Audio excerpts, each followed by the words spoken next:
There's a podcast called Between Two Slabs. They consume mass media. It seems so sad.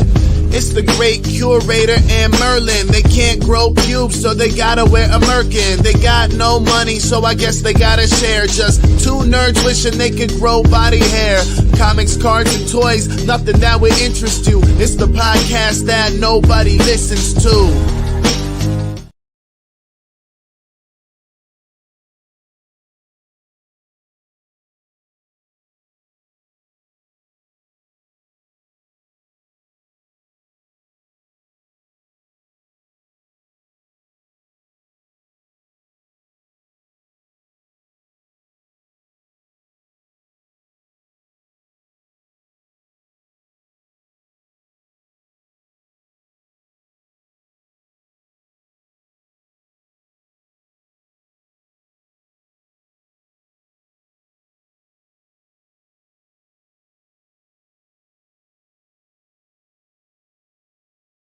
Unmute this. How about now? Can you guys hear us now? Do we have sound? Oh, is that?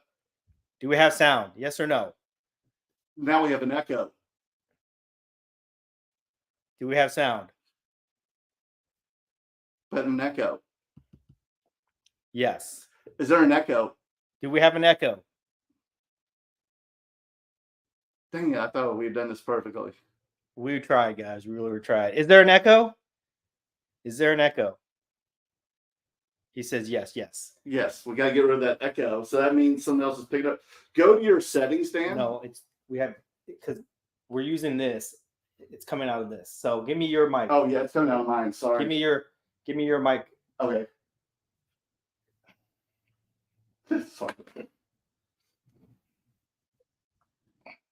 Perfect. I knew it, guys. That's why. Yeah. Okay. All right. How's the sound now? How is the sound now? Is there an echo? Can you hear us? Let us know in the comments. Adrian, let us know in the comments. What's he saying? No comments yet.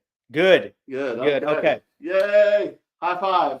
We did it. Okay. So you can't have them as both because I'm in the my camera right now I have is in the what do you call it, the pit or whatever. Yeah. So we just have to have the dugout. Okay. Yeah. We're still trying to figure this out, guys. But here, whatever.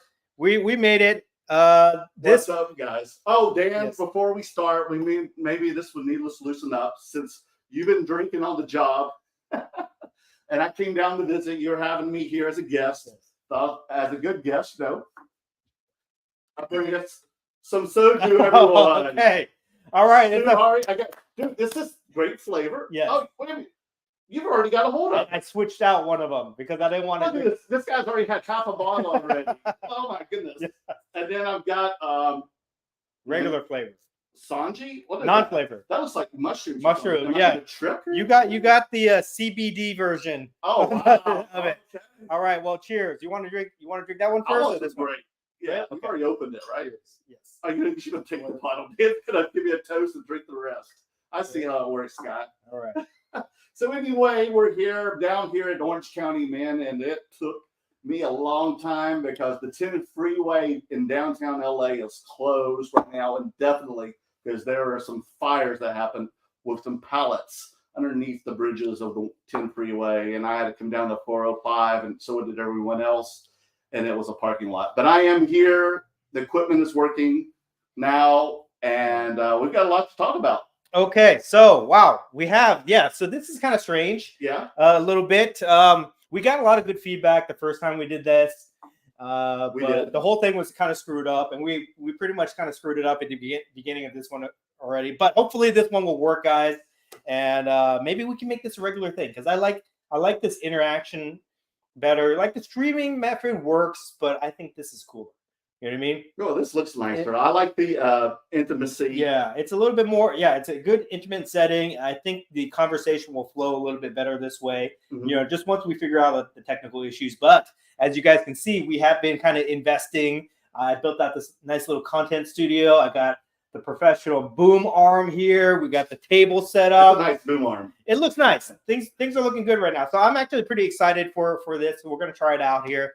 We got some interesting topics to talk about tonight. Mm-hmm. But as always, let's make sure that we take care of our sponsors, our sponsor, so that we can continue to pay the bills. Tell them about our friend, Mr. Minty. Let's say that with toast. Mr. Minty. The supplies. He has a supply kit. So if you're into cards and you like grading your cards yourself and you want to get that card improved from an 89 or get that to a 10, because folks, it's happened. It's happened to me. I have prepped a card using Mr. Minty supplies, and it went from an 8, believe it or not, to a PSA 10, and I was flabbergasted. I was doing cartwheels. I'm excited. It was a Topps black refractor card. How could that happen? Well, it happened because I used Mr. Minty supplies. I have the description down below. Use the password promo Curator. That's Curator. You get to see Merlin can spell. And you'll get, 20-25% off. I have no clue what he's doing right now. I'm going to go buy. I need one right now because I've got a lot of cards coming back.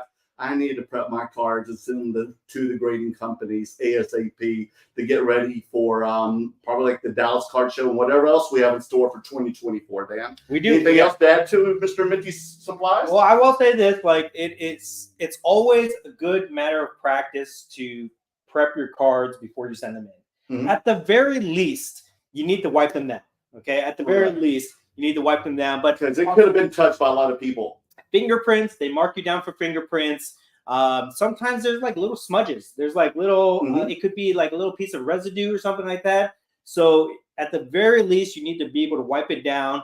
And you can use the tools inside this kit to check for those. Like there's a magnifier in there. There's a centering kit. There's all sorts of tools that can help you prep your cards. I'm not saying that you have to prep every like a $10 card or $20 card or whatever. Yeah. But if you're submitting a card at a high service level, $75, $100, $200 grading fee, you want to make sure that you got the best chance to get the highest grade you can for that. So that's why these prep kits are essential. And we've got a great relationship with Mr. Minty where he's offered a very, very generous discount, 25%, I believe, for that. So make sure you use the code Curator. And if you want to support us, please support our sponsors that help sponsor the show. That's right. The links are below, even as Instagram.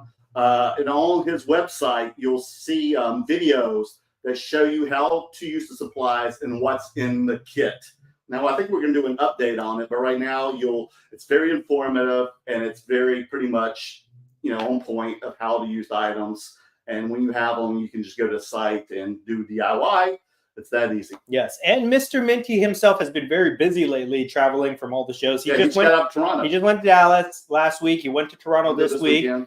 But we are trying very hard to be at Pasadena with us. This weekend. So we're trying really hard to kind of lock him down so that he can do. You're going to do an interview with him, right? Where you guys talk about how to prep, right? Mm-hmm. Exclusively, like exactly how to use all the tools in this kit.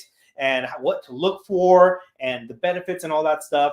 So that's going to be very helpful because I know a lot of people are asking for that type of content.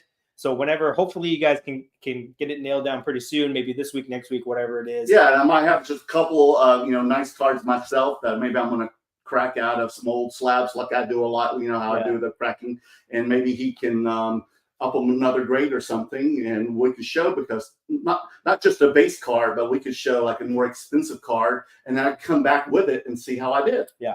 How about that? So that'll be really interesting content. We might even actually try to roll that into the next couple of weeks because, I've been talking about going to Asia. Yeah, when are you going? I'm going I'm going next week. What? Yes, I maybe I neglected to tell you that. I'm going next week. And I'll be drop the ball on me, folks. And I will be gone for several weeks. So 7 weeks? No, not 7 weeks. Several weeks. A few weeks. So you're gonna have to find some co-hosts for this show. You know what? That actually slipped my mind. I've been meaning. I was like, what do I have to do before I leave? I keep forgetting. Right. The actor strike is finally over right now, and he's throwing my. Yeah. So So you're going to have to find a couple guest hosts, but there is no short list of people who want to come onto our show for sure. So maybe for about like 3 weeks, I think you're going to have to find a guest host. Okay. So I can't believe you've gone twice in a year already. Well, I just love Asia, and it's just so much fun. And we have the opportunity to I'm go. so jealous. So, we're going to make the most of it. We're going to make the most of it. So start thinking about if you guys know any guest hosts that you want to see on the show, let Merlin know so that he can reach out to them and fill my spot. Only if y'all have 1 million followers. So, but I will be here next week. Oh, you are going to be on the show next week? Yes, but the couple weeks after that, you're going to need to find a guest host. Because that's good, because at least we can talk about the Pasadena show. Yes. The front row card show, right? Yes. And I'm hoping that Mr. Minty will be one of those guys on the show. Hopefully you can do that with him. Maybe so, yeah. If not, we can find somebody to fill in. It's, Okay. Just find any other Asian guy. Just throw him in here. Nobody's going to know the difference, okay? Okay. All right, get Denny's cards on here. I can have Denny's. Can I have AIH? Fuck no, fuck no. Okay, all right. Oh my goodness. Yeah. So I've canceled my trip early if I see that kind of bullshit. God, okay, it will kill me. Okay, so with that, anything you want to talk about before we get into our topics? Real quick here, guys. Again, as always, we will get to our comments towards the end of the show. Let me just make sure we look at them from time to time, but we try to keep the conversation flowing. So if you guys have any pressing comments, just give us a super chat sticker. We'll get that comment for you right away. If not, we will try to get to all the comments towards the end.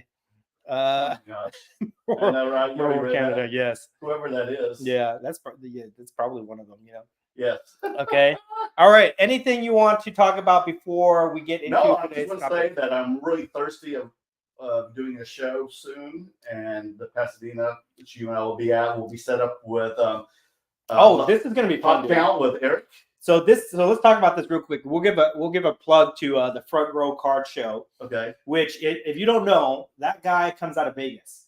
So he has the show in Vegas. He's been doing this show in Vegas for a few times now. And it always looks like a big success. Did you ever set up there? No, because my feelings about Vegas. Oh yes. Card shows in Vegas for me, they just don't work. You've attended several, and yes, I think I've gone to like 4 or 5. I've gone to like 4 or 5 card shows in Vegas, and they're always like kind of lame, dude. Weird. Yeah, they're just like I just feel like Vegas does not have the local crowd to support a big card show. And plus, they're spending too much time gambling. Yeah, like cards. When I say big card show, for me, that's like a multi-day show. Friday, Saturday, Sunday, right? That's a multi-day show. And usually you get 300 plus tables and you expect to have a lot of good foot traffic. And I've never really had a great show in Vegas. I went to the Las Vegas card show. I went to the Mint Collective. I went to this mall show that they had. I don't even know the name of it. And I think we went to like some other ones. How many have you set up at? The Industry Summit, those 4. We set up there. 4 or 5 shows I've set up. Oh, you have? Yeah. The Union Marketplace had a show there one time. Oh, they did? Yeah. Oh, did I know and they're just never, for a multi-day show, it's not good, dude, because it's like, I just feel like they don't have the crowd to support a multi-day show. And a lot of the locals set up at that show too. So you take a lot of the foot traffic out. And you know how I feel about when you have a big multi-day show, but you fill it with local vendors. You know how I feel about that. Right. So for me, the Vegas scene has just not really been a good place for a card show. On top of that, you do have the gambling aspect. Yeah. Where people are. And you probably gambled yourself. I have. Okay. And probably you lost it like in 5 minutes. Yes. So if people are spending their money at a casino, they're not spending it at the card show. Right. Right. And that was really evident to me when I went to that Las Vegas card show last time, because on Saturday, most of the vendors didn't show up till like noon. They're all hungover. Yes. And then on Sunday, half of them didn't even show up. It was ridiculous, right? So I've never been a big fan of the Vegas show, but I got to say, these front row card show, when I see the clips, because our friend Talon Sports Card, he does a lot of content for them. He does. And they seem like they've got a huge line out the door. So this guy, his name's Dan, I believe. Yeah, we met him at the Burbank show. Yeah, he seems like a legit promoter. He knows what he's doing. So this is the first time that he's doing a show here in California, I believe. And it's in Pasadena, which is, there hasn't been a show in Pasadena, a card show in Pasadena. Yeah, there hasn't, has there? No. So that would be interesting. I like Pasadena. That convention center is it's a good place to have. I've been to like different like toy shows and comic shows there, so it'll be interesting to see how well that does. It's a 2-day show, Saturday, Sunday, and there's a trade night on Saturday night. Yes, so it'll be interesting to see. This will be our last show of the year, my last show, anyways. Are we going to do a show from there or anything, or what? I think we can. Okay. I'm planning to stay over in Pasadena for the weekend, so we can definitely do something. It's very close to me. Yeah, this time we can definitely do something there. But here we got a really awesome lineup because I made a couple requests here so that we can get the gang together, basically. So yes, awesome. So we have our 2 tables, right.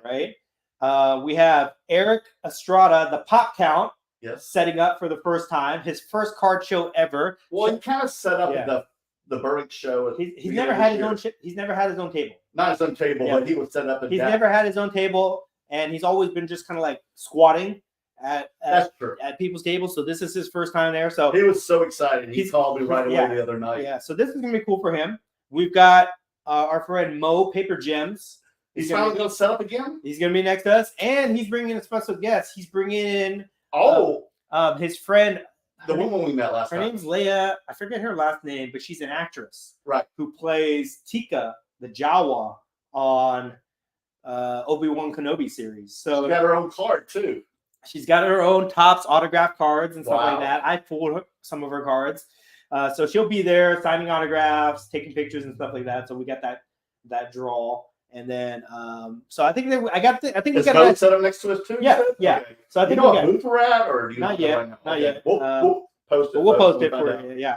So we got an interesting setup. I think it'll be fun. 2 days. If anything, it would just be us hanging out, having fun.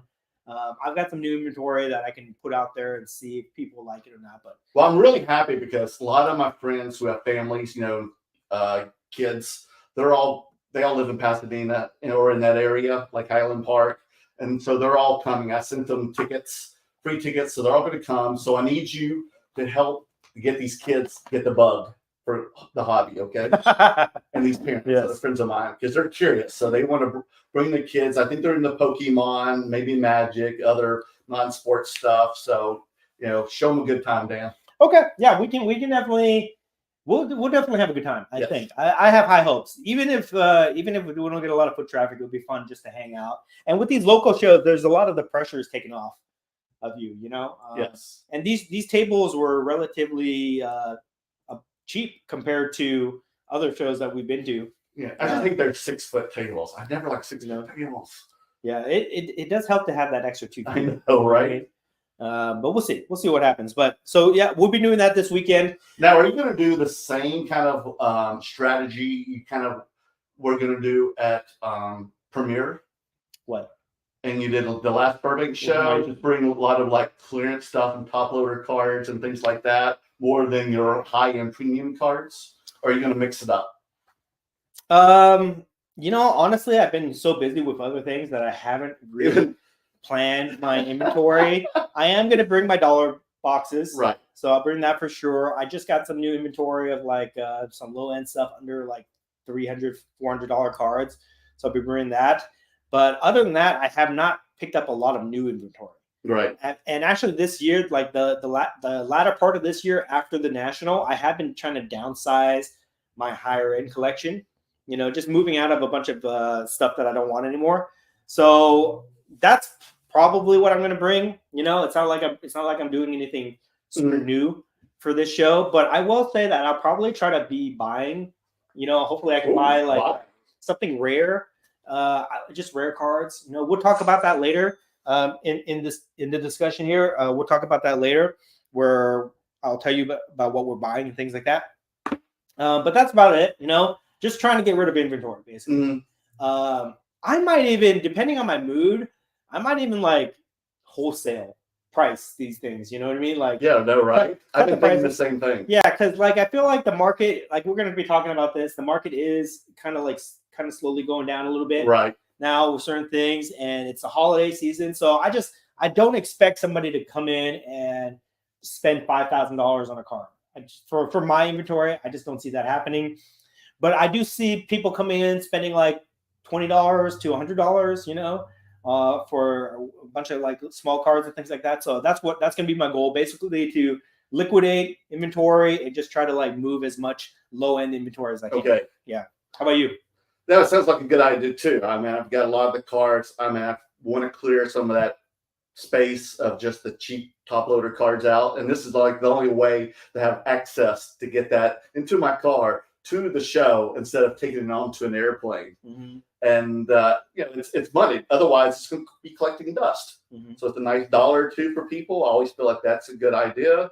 But I was still speculating if I should bring any expensive cards or should I bring things $200 and less, like the slab cards.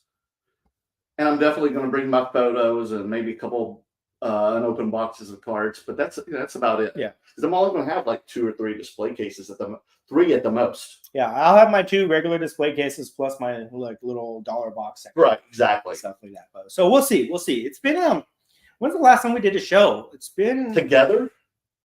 Yeah, the Brea show.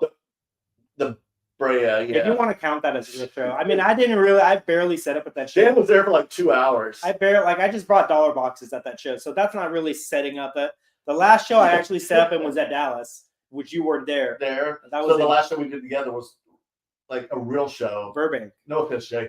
It was Burbank. Yeah. Okay. Yeah. So that'll be fun. It'll be fun to hang out. So okay. we'll see what happens there. Okay.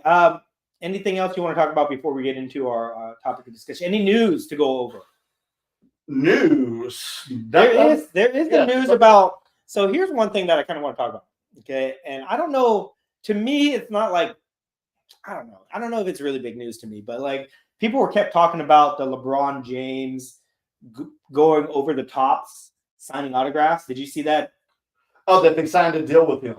Yeah, and then Tops did or upper deck? Tops, and then like they leaked a photo of a dual autograph between LeBron James and his son, Bronny James. Yes, I saw that. In high school uniforms, basically. Okay. So I don't know, like they were like the hobby seemed to be making a big deal about this. And what are they saying? Oh my God, this is great. This is gonna bring back, like some content creators were saying, this is gonna bring back basketball cards to the forefront of the hobby, because I guess like basketball cards have kind of faded away a little bit. Well, this is kind of refreshing news.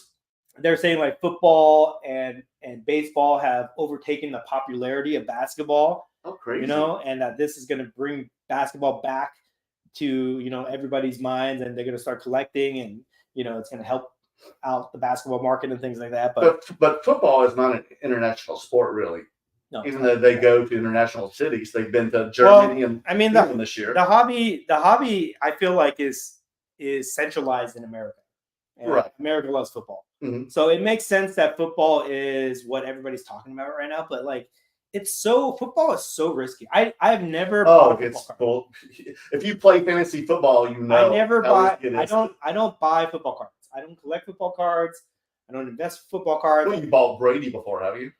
That was for my brother. Okay. You know, actually, I have traded the Brady rookie before, times, but it's not. It's like very rare. It's not something that I look to do. Like somebody has to twist my arm if they want me to take a football. But it's so liquid. A Brady is. Yes. Well, I mean, Brady's an exception. Yeah, of course. To that rule, because most people don't trade Brady cards. You know, most people are QB speculating, and they run into trouble, and there's all sorts of bad things that happen. That. Oh man. So I mean, I don't know why I really don't understand why people love to speculate on football cards. I guess it's a exciting gamble, like fantasy football. There's a fantasy football aspect to it that I think that people like, but I've never thought of football overtaking basketball. When I got back to the hobby a few years ago, basketball was king. You know, but you're mostly speaking for the U.S. hobby. Worldwide. Really? In terms of like collectors outside of the U.S., basketball is a world sport. Yes. You know, it's then soccer, right? I mean, in terms of collecting for the hobby. Yes, for hobby. Like, in terms of a world sport, obviously soccer is more probably popular. number one in the hobby. But soccer cards, people don't collect soccer cards. Right. You know? That only became popular. You know, since the pandemic. Mainstream in the hobby, people don't collect soccer cards. So basketball has always been like the top sport in my mind, right? and then it was basketball, baseball, football. Okay.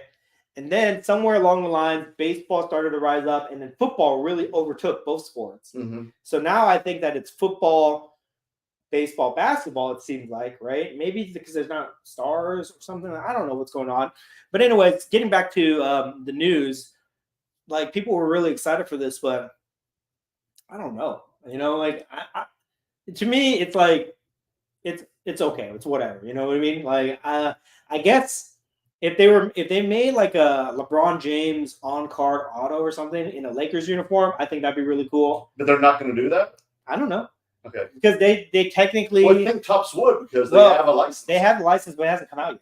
You know, like the license hasn't taken place yet. Oh, because the Panini thing. Yeah, so we don't know what's going to happen.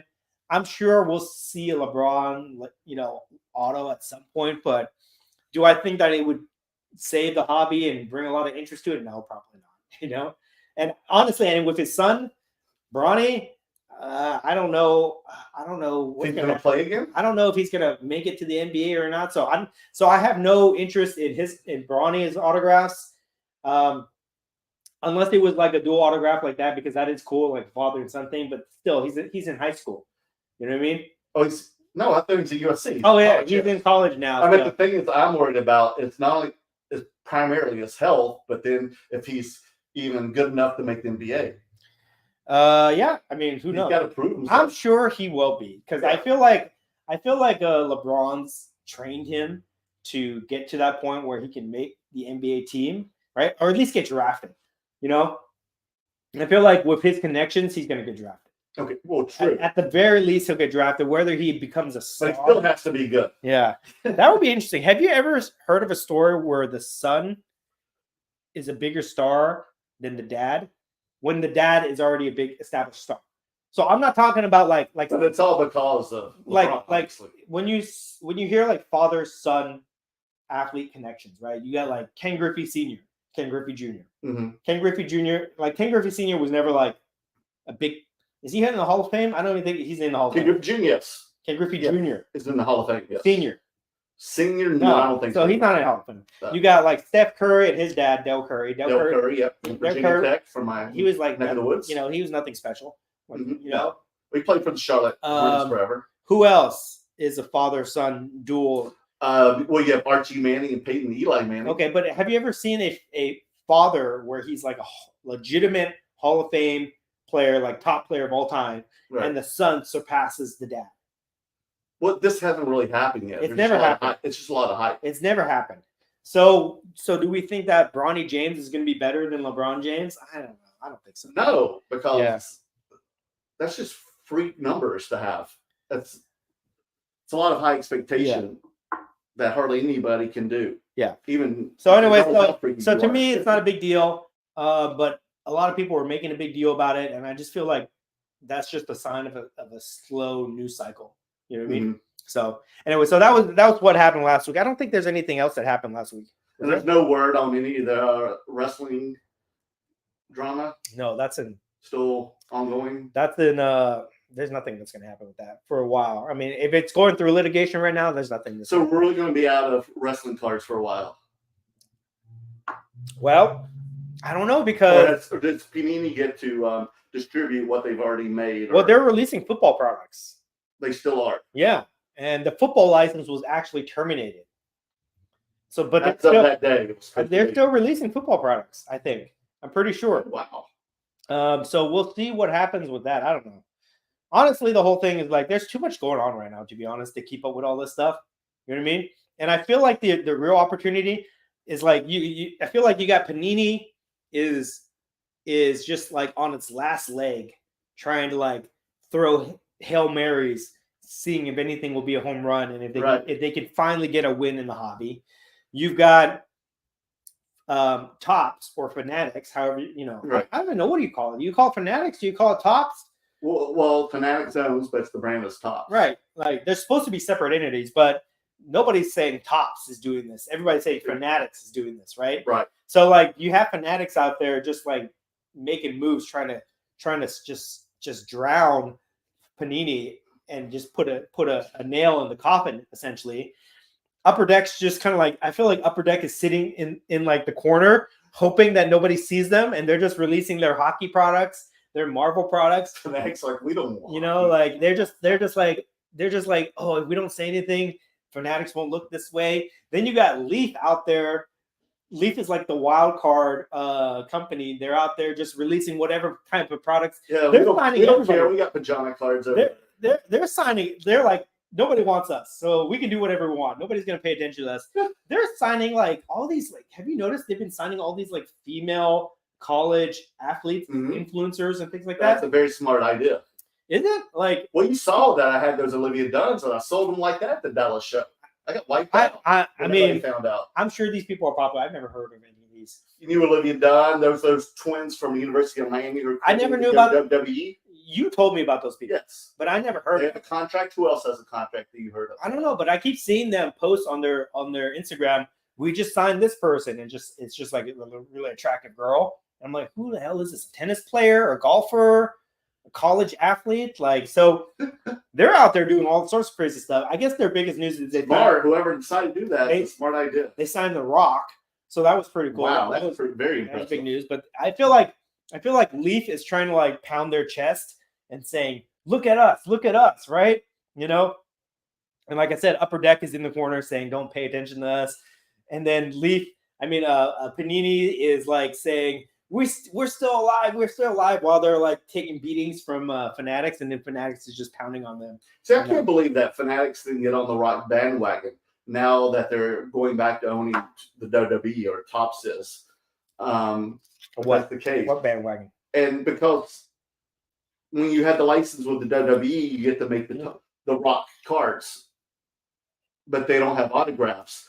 So if you've got the money, why didn't you just go ahead let's get some Rock autograph cards in our set? You know what I would be interested to know is if Rock's license to sign with Leaf is exclusive.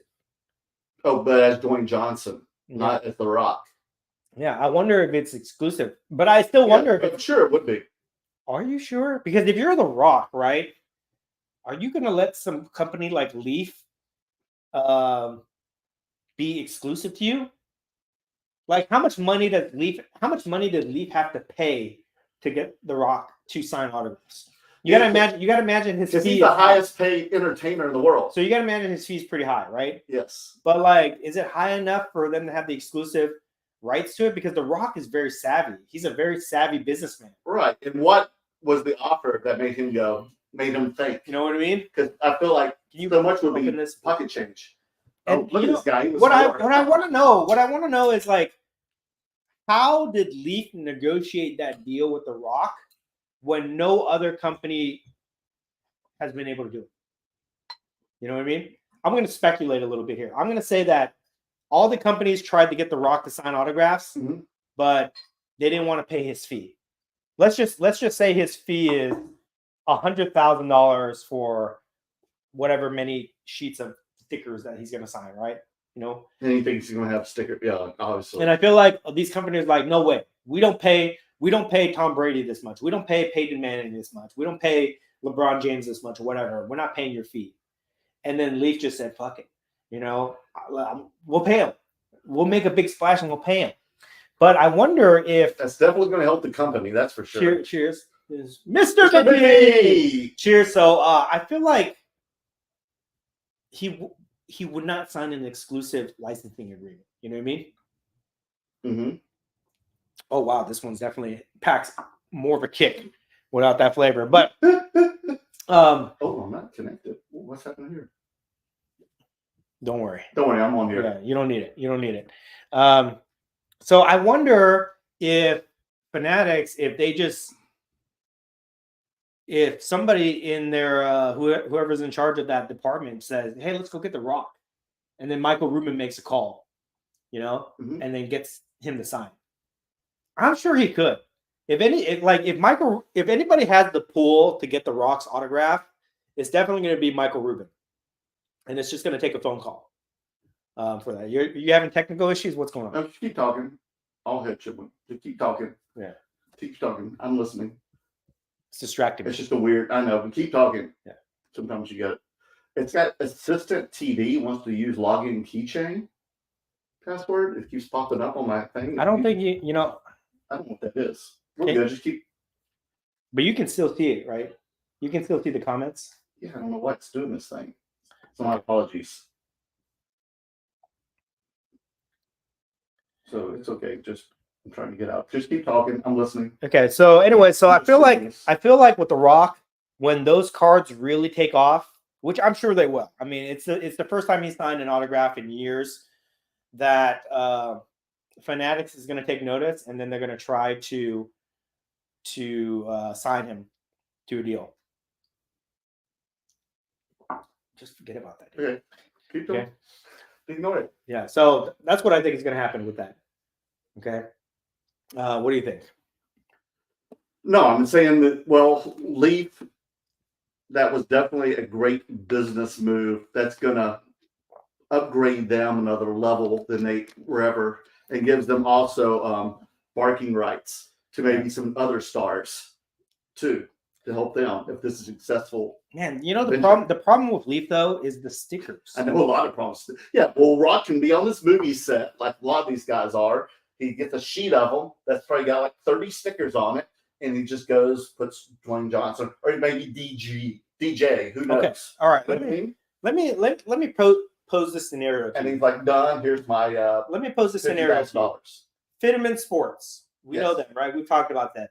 They have the capability to go do a private signing with an athlete. They did it with John Cena. Right. Okay. Right. Recently. Where they sit with him for 1 hour and they get him to sign like 10,000 pieces of whatever it is. Right. They've made videos of this. So they have the capability of transporting thousands of items, getting signatures on it, and then transporting it back and then distributing it to whoever buys it on their website. Mm-hmm. Why can't these other companies do that? Right? Why can't these other, like John Cena's arguably as busy as The Rock, right? He's a movie star, he's a wrestler, blah, blah, blah. He does all these other things. Why can't they send somebody, bring the cards that they need, sit down for 1 hour or whatever, get them to sign them all, and then be out? Why do they have to give these athletes stickers that they sign in their free time and then they mail it back to the company? That just seems lazy to me. You know what I mean? Well, it kind of is, but it's easy money. Like, I guess that maybe they don't have the cards ready. You know what I mean? But I just feel like they can just have them all. They can just archive them, just put it in their storage, and when they need the stickers, they pull them out. That's the whole idea. So it's a convenience thing for them. Convenience, yes. But it's like shit. Like the hobby has universally said they don't like sticker-ons. You know what I mean? Of course. I feel like for the highest athletes, for the highest paid athletes, for the cards that are worth the most money, you should get those on card. You know what I mean? Mm-hmm. And I feel like it would probably be a little bit harder for them to do it, but it would be so much better for the hobby if they were able to get on card autos. Like if Leaf got Rock on card autos, that would make that company so legit in the eyes of many collectors out there that I think that it'd be a game changer. Mm-hmm. You know, it would put them on par with Upper Deck. Right now, like Leaf is like the redheaded stepchild of hobby card manufacturers, right? Arguably, right? Right.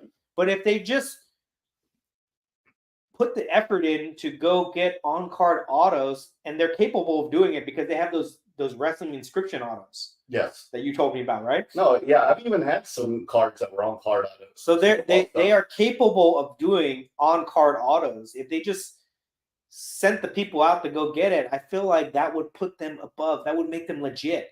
Mm-hmm. You want to make unlicensed pajama cards legit in the eyes of the hobby. You make them on card autos. You know, everything else about Leaf is cool. The designs are nice. The names, the creativity is cool. The quality of the cards is nice and everything like that. But the stickers just kills everything. So how are you going to get those people? Like fly them in, go to the stadium? Whatever it takes. What is Fitterman Sports doing to get these autos? You know, to do the signing, to do all these private signings. Right. Well, Thina was on strike, so he had plenty of time to go do this. They can do it, dude. You know, if you have a contract with The Rock, for example. Right. If you're paying him his fee, whatever his fee is, $100,000. I'm sure it's got to be expensive. Whatever his fee is, he will make an hour to sign for you. You know what I mean? If you say, "Hey, Rock, we'll pay you your signing fee. We'll set everything up. We're going to meet you for 1 hour," he'll do it because he would do it anyways with the stickers. You know what I mean? So they will make that time if they're getting paid and compensated.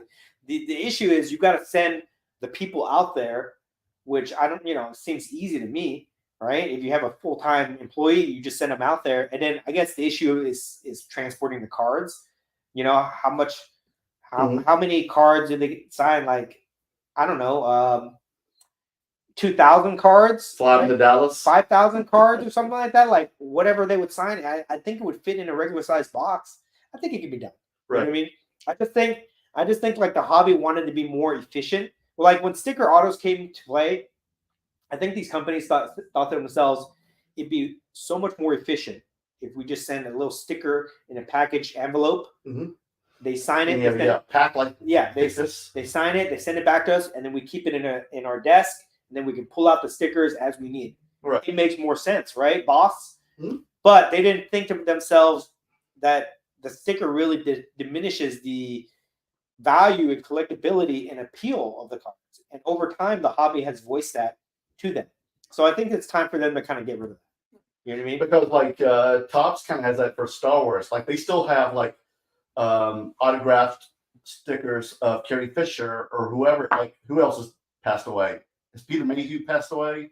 Mm-hmm. Yeah, like him. And when Mark Hamill finally decided he wasn't going to, re-sign his contract, sign the autographs with them in 2017, they still had stickers from him that they could add to the cards. I mean, I could see them doing that to archive those stickers mm-hmm. in case that scenario happened. Mm-hmm. And if that happened, I would be okay with it. Like if they came out with if Star Wars came out with a new Carrie Fisher auto today with a sticker, I'd be okay with that because she's passed away. Right.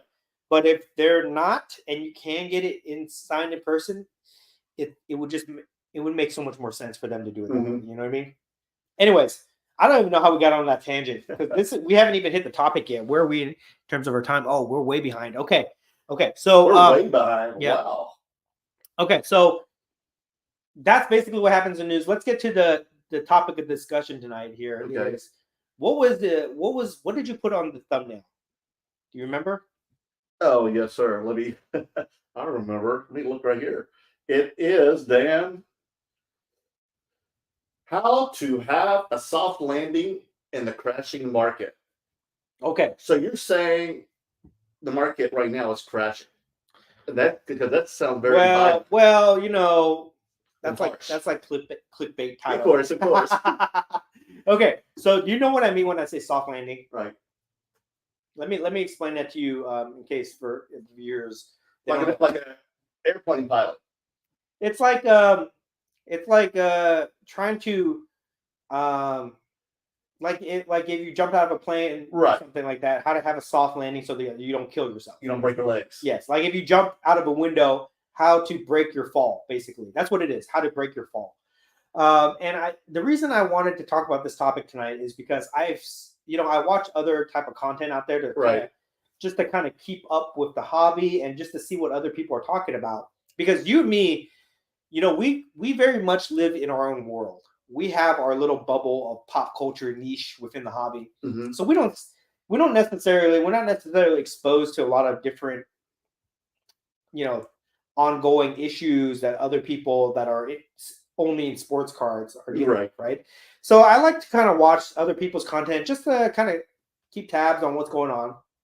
And a topic that I've seen come up lately in the last couple of weeks is basically people are starting to talk about the market going down again, right? But doesn't this happen like almost every year towards the holidays? That's a reason. That is a reason. We can definitely get into that. But I think that I see a lot of people saying, oh, the market's going down again. They're referencing certain sales. There have been some really unfavorable sales lately, public sales, like the Mickey Mantle card that sold. There's a Tom. Which one was the Mickey Mantle card? PSA 8 that they the 52 that was bought for like $3.8 million and then sold for like over $1 million later, like a year later. Just over $1 million though. Something like versus that. Not 3.2. Yeah, something like that, right? Oh my 3.8. gosh. There's a Oh, I saw there was a discussion about a Tom Brady rookie ticket auto okay. that sold for Like his first game or something? his rookie Obviously. ticket auto. Right. Not an actual ticket, but the rookie ticket auto. The Oh, the contenders ticket. Yes. Ticket. Gotcha. So I think that also sold for like $3 million, and it's on pace for $1 million or something like that. So there's been citing a lot of different auctions that have been going on right now. And when I see this type of content, I just feel like, okay, here we go again. It's like sky is falling, blah blah blah, right? And it's just like it promotes negative sentiment out in the hobby. Okay. Yeah, because I feel like we have some friends that every time this happens, they're like, "I'm going to cash out. I'm leaving the hobby." Something like that. It makes people feel negative. And I was just at Frank & Sons this weekend, and I walked by this vendor, and he's like, "Oh, hey, what's up, man? I haven't seen you in a while." And I'm like, "Yeah, I've been busy." And the first thing he said to me after that, he said, "Yeah, the market's down 65%, dude. It's bad. It's bad." How do you get that number? I don't know. He just made it up. Okay. So I see this, and it just got me thinking to myself, like, number one is why are people making this content right now? Right. Okay. So I'm going to analyze it from 3 different perspectives. Okay. Number one is, why are people making this content right now? Okay. Number 2, let's analyze the examples that they're using to make this content and try to understand it a little bit better. And we'll get into that, and that will make sense, I promise. And then number 3, how can we give some tips? He's mixing this. Like a little mixer here, a little pomegranate. How can we give some tips out there so that people can have a soft landing if they're in that situation based on what we're doing, right? I mean, soft landing if you still want to stay in the hobby. Yes. Okay. So let's go to the first one. Okay. Is to understand like why people are making this type of content. So they're making this type of content because they're citing these big sales or these lackluster sales in the hobby that are bringing comps down on major GOAT level cards, like the Mickey Mantle, the Tom Brady. Mm-hmm. I'm sure there's other cards out there. I'm sure there's like Jordan rookie and LeBron rookie and stuff like that, right? And then plus with all the things that are happening with the QB situation in football, a lot of people are losing money on their QB prospecting and things like that. And and I just think to myself, like this is new content that they're making, but this news is not news. Like this, it's not new news. Like the market has been consistently going down for the better part of over a year now, 1.5 years, it seems. Okay. Right. So to me, this is like not anything new. But you don't think during the wintertime it picked back up again? Maybe, but it's like, I feel like, I don't know, like, how do I describe this? It's like when the market starts going down, the sky is falling, right? And then maybe the market goes up or something, or there's a big sale. The market is back. They make content about that. And then now we have the sale. Oh, the market is falling again. And I just feel like these guys that are making all this content out there, they're what's the word? They're like fear mongers. You know what I mean? They're fear mongers. It's like they need hobby Prozac. It's like they're just too extreme. They're too extreme in each direction. You know what I mean? With what they're talking about. Because to me, like, this is not news. Like, we know that during the pandemic, there was a huge rise in prices. And we knew there was going to be a big fall. Because there was a lot of people that came into the hobby. There was a lot of money that was floating around Stimulated the hobby. In the economy. There was a lot of excitement. And it caused prices to go way up. And we learned the hard way that nothing is sustainable. Like continual growth in a short period of time is not sustainable. We learned that the hard way. Right. And there was a steep correction, a crash, whatever you want to call it, in the hobby that brought it down. And then it kind of leveled out. And then it's just been kind of hovering ever since then.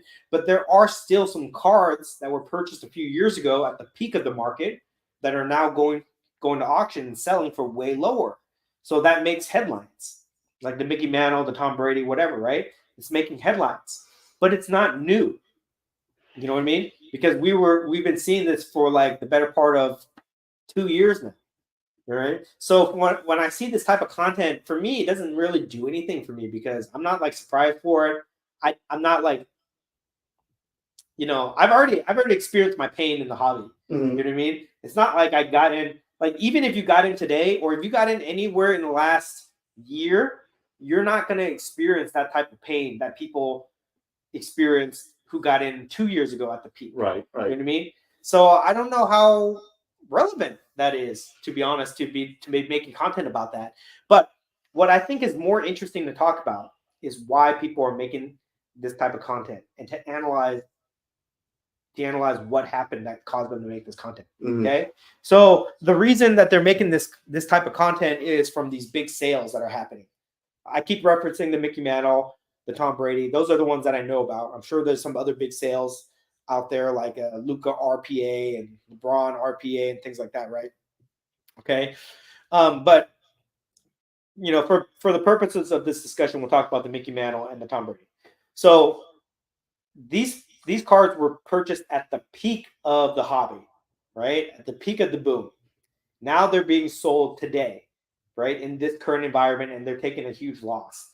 And people are saying this is the end of the world, right? Like this is a sign that the hobby is crashing.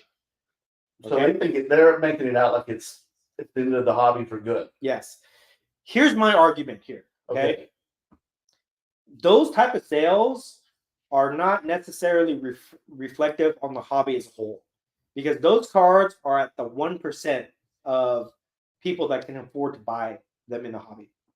Correct. So a sale like that's not accessible to like 95% of the people, or even more. Yeah. So like a bad Mickey Mantle sale, a bad Tom Brady sale, that really is not going to affect you or me. No. Or many people on our level. About million. We are on the common level of cards. Like 99% of the people in the hobby, we trade cards under. Most of our cards are 10,000 under. Yeah, like our high end cards are like $10,000 in that range. In that range. Our high end cards. Right. Most of our cards are under $1,000, $2,000, whatever. Correct. So those kind of sales, I just feel like they don't really affect us. You know what I mean? So they're not gonna change my opinion about the hobby because of that. But here's what I think is interesting, and I've been thinking about this all day. All right. If you're like, what are the circumstances that caused those people that sold those cards? What are the circumstances that caused those people to buy those cards a couple years ago at the peak? And what are the circumstances that are causing them to sell it today when we're clearly in a down market? Okay. I think this is really interesting. So let's analyze it. Okay. A couple years ago, somebody buys a Mickey Mantle rookie card, PSA 8. And you're talking about the top 62. Yes. $3 million. I could be wrong. It could be $2 million. I don't know. Okay, we're just speculating. Yeah, let's just say Tom Brady. You can put any card you want in right. There, okay? Some dude buys a card for $2 million, $3 million.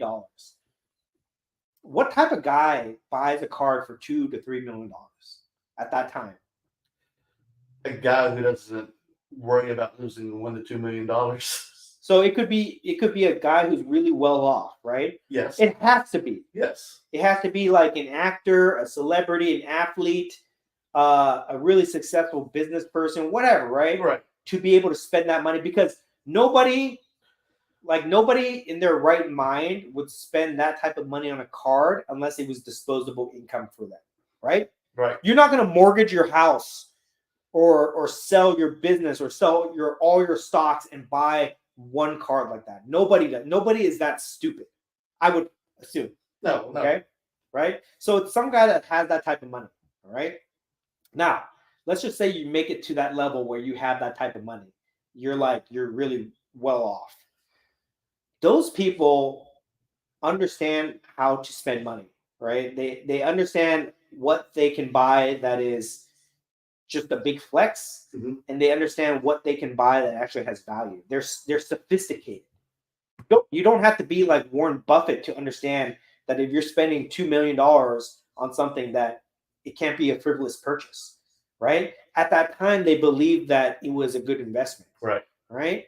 So those people, they're not stupid, is what I'm saying, okay? But here's what I think. If you are if you have $2 million to spend, what can you spend the way, like if you're thinking like a high level successful individual, Right. and you're trying to analyze where to put your money, there's a lot of things that you can buy for $2 million that could be a potentially better investment than sports cards, right? Yeah, like a home. Real estate, stocks, a business. You could buy a business, right? You could buy, at that time, you could buy cryptocurrency. You could buy art, other type of collectibles, luxury watch, a classic car, right? So you could buy a lot of other things out there. So if you're that individual that has that type of money, you're either buying a sports card for two reasons. Number one, you love cards, right? And you want the item because it brings you, it's for your collection. Joy. It's for your collection. Okay. And if that's the case, you buy that card, and if you have the money, you're going to buy it, no problem. Right.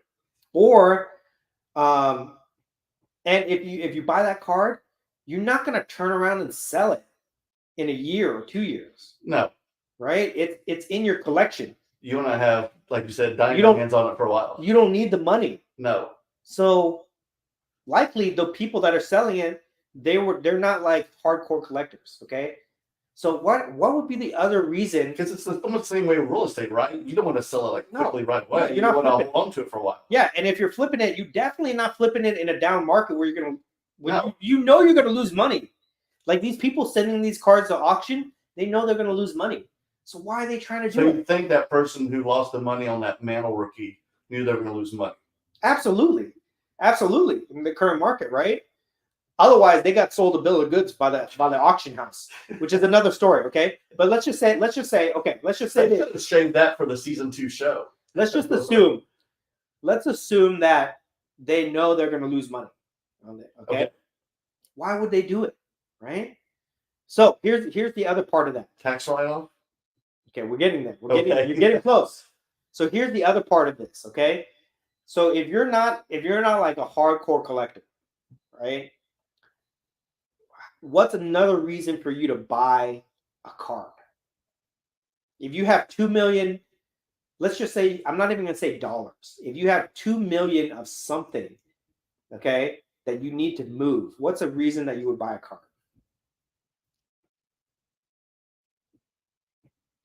Besides to make money on? Well, yeah, besides as an investment. Can you think of anything? Well, I don't know. I'm just saying, like, you take it as a loss. No, if you're buying, okay? If you're buying, you want an investment. So what I think is happening, so again, if you have $2 million in cash, you have a lot of options. Cash is king, right? Mm-hmm. You can buy real estate, you can buy stocks, you can buy a business, you can buy all sorts of different type of collectibles. But what if you don't have cash? Okay. Instead, collateral. What if you have something else? Okay. What if you have cryptocurrency? Oh. Because a lot of people made money in crypto. Right. At that time. Bitcoin and all these other crazy. And now they want to like hurricane. You know? And crypto, it fell. You could not buy a lot of things with crypto. But some of these auction houses like Golden, they accepted cryptocurrency like Bitcoin and Ethereum and stuff like that, right? So I speculate that, or I theorize is a better word. I theorize that people had cryptocurrency and they moved that cryptocurrency, like they couldn't exchange it for dollars on certain exchanges that they had. So they used it to buy collectibles and move it into that. And that's one way. And I think the people that made money in crypto, they had huge gains that they were looking to cash out on.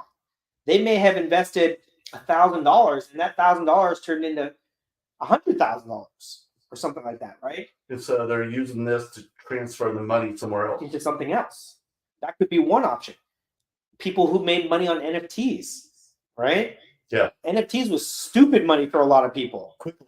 Yeah, real quick. And again, if you saw the writing on the wall, you wanted to take the money out of the NFTs, out of the cryptocurrency, and move it into a hard asset. That could be another thing. I remember watching this documentary about this. I think he was an actor or a musician who bought one of the Mickey Mantle cards, right? And he said, I recently sold a business and I needed to move the money into a different asset to avoid paying taxes. Gotcha. So that could be another thing. They could have sold a business. They could have sold another type of collectible, a painting. Right. Right? And they had a huge profit and they moved it into something else. So I think that's what happened with these huge sales. It's just, maybe it's because I don't roll in those circles, but it's just hard for me to imagine really ultra wealthy people putting 2 million, 3 million cash to go buy a car. More likely, I think that they had assets or credits somewhere else and they rolled it into a different asset. In this form, it being a car, collectible car. Okay. And if that's the case, right, they could also be laundering money too. Mm-hmm. You know, people do that. People launder money in cards. Okay. It's no secret. I don't do it. Okay. But it's a secret that's happening, right? I'm sure there's somewhere, yes. But let's just say that you made a ton of money in this pandemic boom. You had you made some smart investments and suddenly you had like a 50x, 100x return on your investment, and you need to move that money in somewhere, some type of hard asset, right? Mm-hmm. So cards were a great vehicle for that. I think that's what happened. Okay, so let's just assume that was the case, that these people moved money into this hard asset and they've had it for a couple years. Okay, now they're selling. So if they're not like a true passionate collector that wanted to hold on to the card, but they viewed it more as an investment, why are they selling now in a down market? Okay. What do you think? To show the loss. Okay. So 2 reasons. Okay. The reason you see people sell off towards the end of the year is to harvest losses. Yes. They do this in stocks too. Mm-hmm. Like if you know that you're going to have to report a certain amount of money for your income for the next year. If you do tax planning, all these really savvy business people, investment people, they all do year-end tax planning. They go to their CPA. These are my numbers. What's the damage? Okay, blah, blah, blah. You're going to owe this much money. So do this. How do I not owe this much money? Go buy this. Go buy a new car. Go buy some real estate. Gotcha. Go buy this, blah, blah, blah. Sell stocks. And what they'll do is they'll sell, like if they have stocks, for example, they'll sell the loser stocks, right? Because they can always buy back the stocks after a certain period and still be there and get the rise. But if they have loser stocks, they call it harvesting losses. So I think that's probably what happened in the sports card market. Like these people harvest losses in the sports card market. They're like, okay, I don't like, I got a tax bill. It's going to be $1 million. I made $10 million this year. They're going to take $50 million. They're going to take $5 million for taxes. How do I offset that? I don't have stock. I don't want to sell my stocks. My stocks are doing really well right now. I don't want to sell in my real estate. I got this card. I can always buy it back. Send it to auction. Take a loss. Right? Makes sense. Then they write it off, take a loss, and if they want, they can buy it back later somehow. Okay? And especially if these people got these cards, these high-end cards with play money. House money is what I call it. House money. If they got it with house money and it's sitting in a card, they sell it, they harvest the loss on paper, and they get the cash for it. I think that's a win-win scenario for them, right? It's like if you go to, imagine this.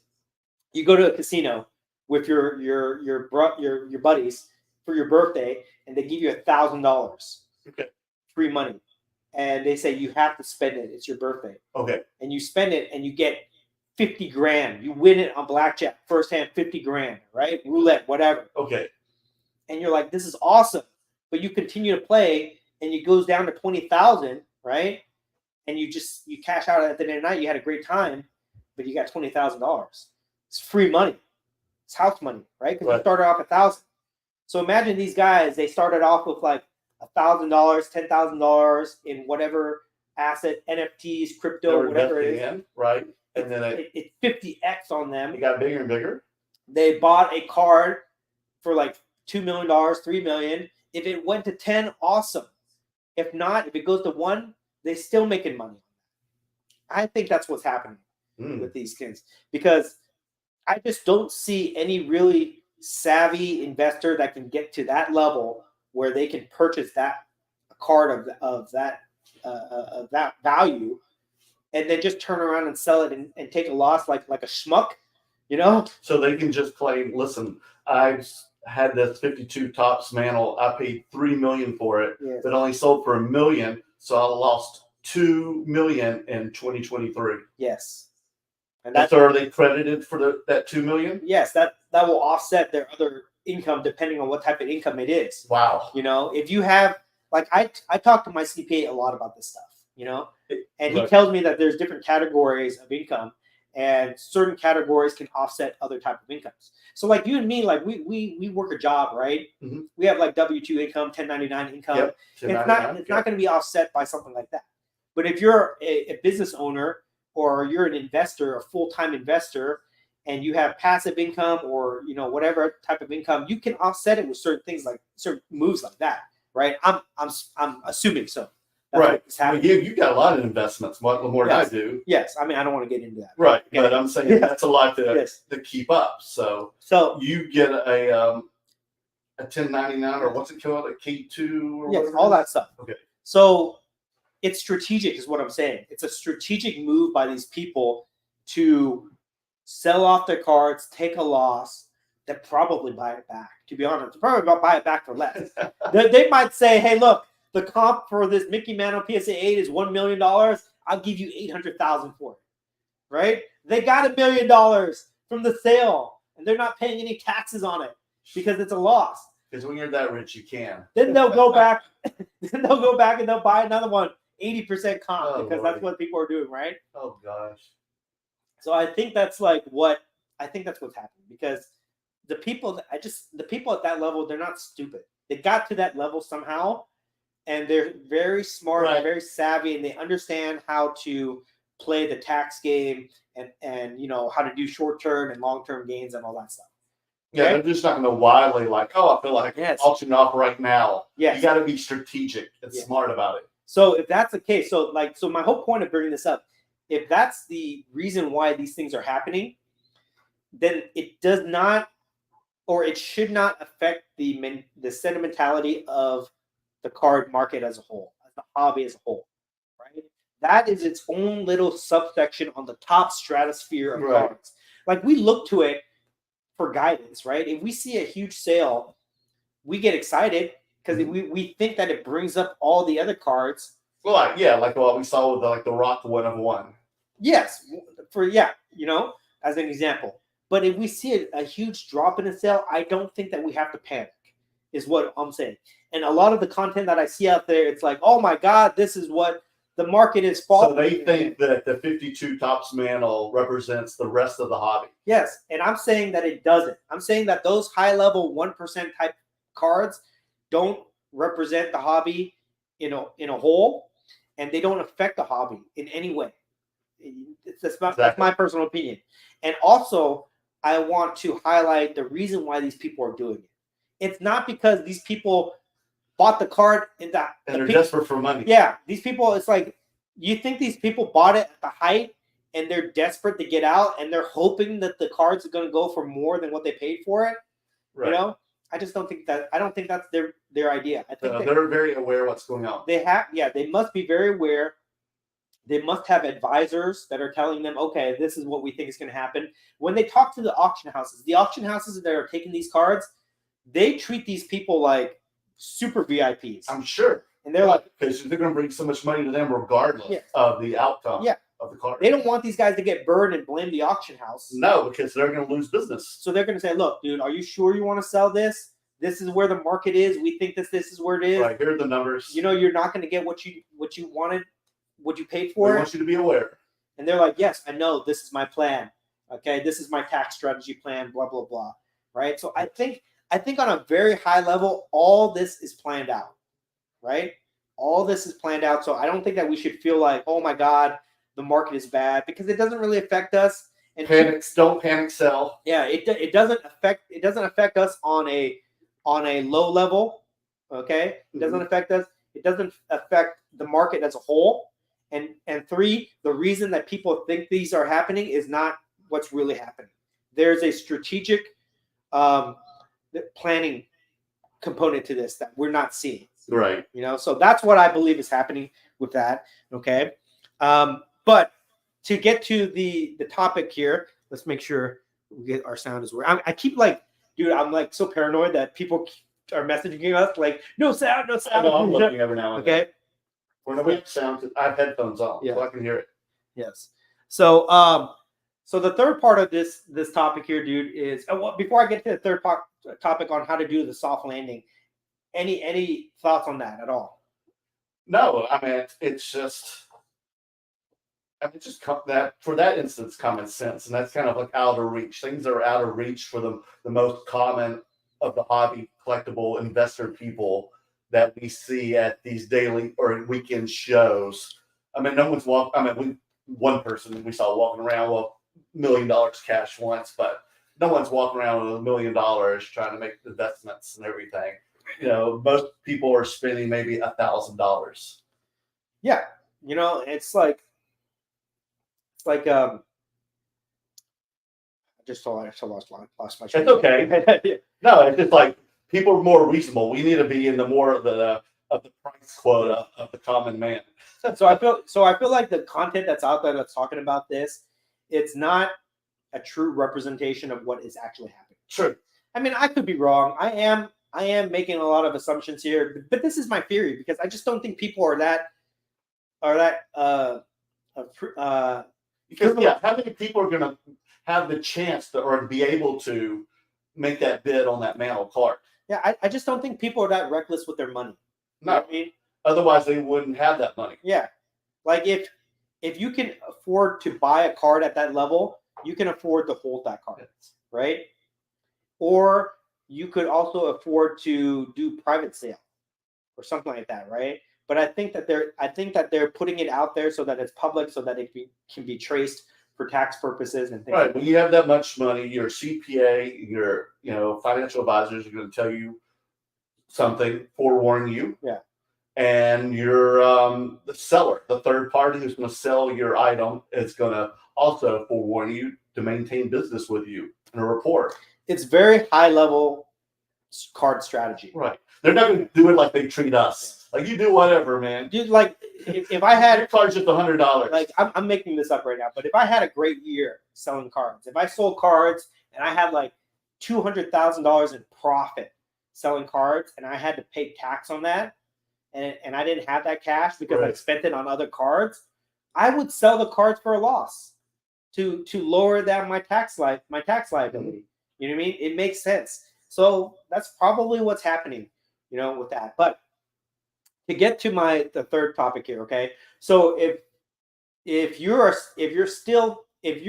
even if you're not in that category, but you're still suffering some type of stress right now from the market going down, I think it's time for us to share some of our tips on what has kind of insulated us from the market downturn. Because for us, I mean, I'm not going to speak for you, but for myself, for the better part of like a year and a half, I have not really had a lot of experience with cards losing a lot of value.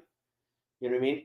With the type of inventory that we have. I think, but we have so much unique things, and we just keep moving more to more unique things. I feel like we saw the writing on the wall about a year and a half ago, 2 years ago, almost 2 years ago, where we transitioned out of sports cards. Because remember, guys, it might be hard for people to remember this, or if you're new to our channel, to understand this, but we came in selling sports cards.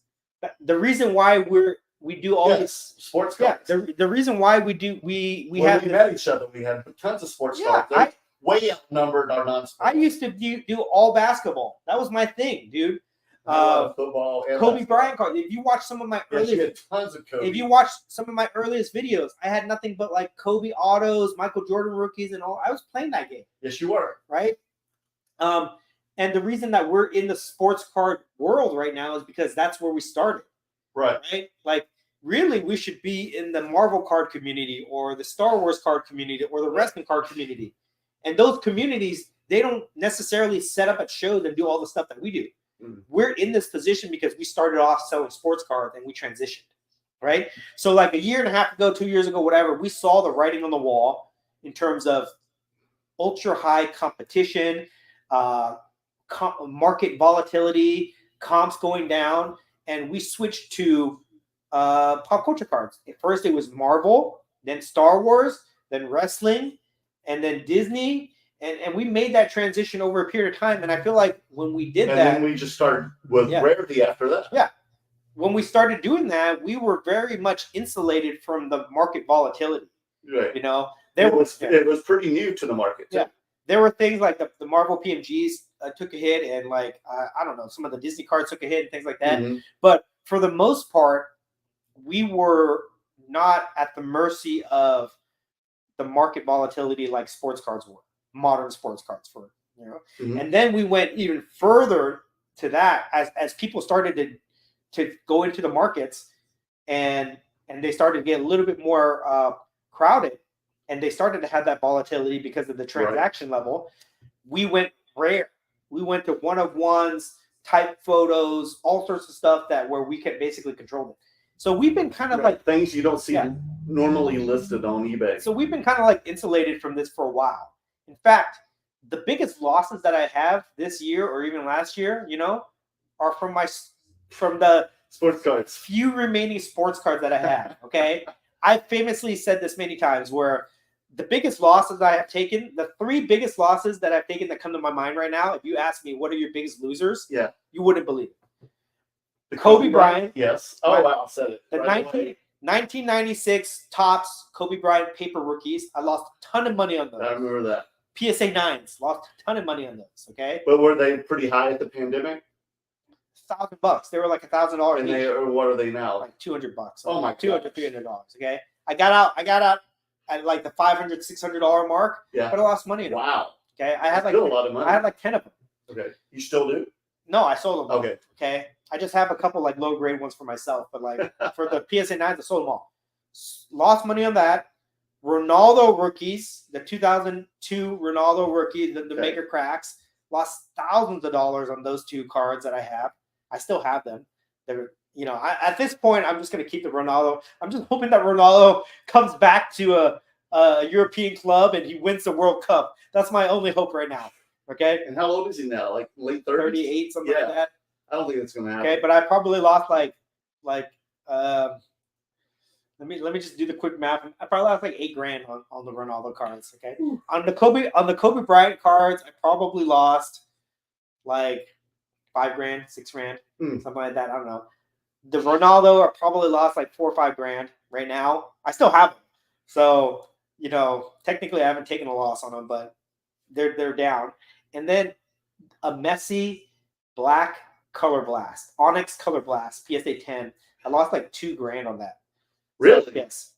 And I don't lose much. Would you sell that before the World Cup or after? Before. Okay. Should have kept it. I should have kept it. You didn't know. Okay. But like it just kept going down. But right. And I don't take losses. You know, not to brag or anything. I don't take many losses. You don't take losses well, or I mean like you normally just don't take losses. No, I do very well, dude. Like, you know, some people they try to make like 20%, you know, on their margins for most cards, like on the flippers and stuff. They try to make like 20%. Dude, I make, you know, because my cards, I sell them very high prices, you know, and I've had some big wins. I've had some really big wins. So I don't take losses that much. So that's why when you ask me what are my 3 biggest losses, it automatically comes to mind, and it's those 3 fucking cards. Sports cards, man. Right? So anyways, so we've been insulated from this, and I think that is a great way to kind of protect yourself and have a soft landing in these in hostile marketplaces or volatile markets where you buy niche cards. Okay, don't buy the ultra liquid cards that everybody's buying, the color parallels, PSA 10s of all these current athletes and stuff like that. You can make a lot of money if you get it at the right price, but it's very volatile, right? So we tend to buy things that are more stable, right? And in the pop culture markets, there's no rookie speculation, right? There's no prospecting. It's you buy the goats, essentially. You buy Mickey Mouse, Spider-Man, Luke Skywalker, The Rock, Hulk Hogan. Right. You just buy the goats, right? There's no risk of them not performing well. So that helps us playing in that field. The other thing is I think we buy rarity, right? We buy, for me, I buy almost exclusively one-of-ones. Right. Almost. I've got 2 1-of-ones right sitting on my desk from the mail that I'll show you. Got 3 of them there, right? This is a gold out of 10. Woo. Okay, Oh, but 10 out of 10. we buy rarity. 10s too. We buy rarity. Right. And time again, we've proven that the rarity, you buy 1-of-ones, you basically set your price. We showed it with Star Wars, with the Kurosawa. It's been shown with wrestling. I did it with the Roman Reigns Superfractor. We've done it with the Type 1 photos, right? If you have rare, almost 1-of-1 or super hard to find items, then you basically control the market for that item, and you're not susceptible to things that are out of your control. Right. What pissed me off so much about like the Ronaldo cards, for example, it's low population. Like there's like 40, a pop 40. The ones that you had. Yeah. I had like a BGS 8. Pop 40, something low population, right? GOAT card, Ronaldo. But the things I could not control is when people sell their cards, right? And when he was having a bad year professionally, it affected everything. People lost hope and they sold his cards, and suddenly I have a bad comp. You know what I mean? I had like what pissed me off. Even though he's going to be a legend the rest of his life.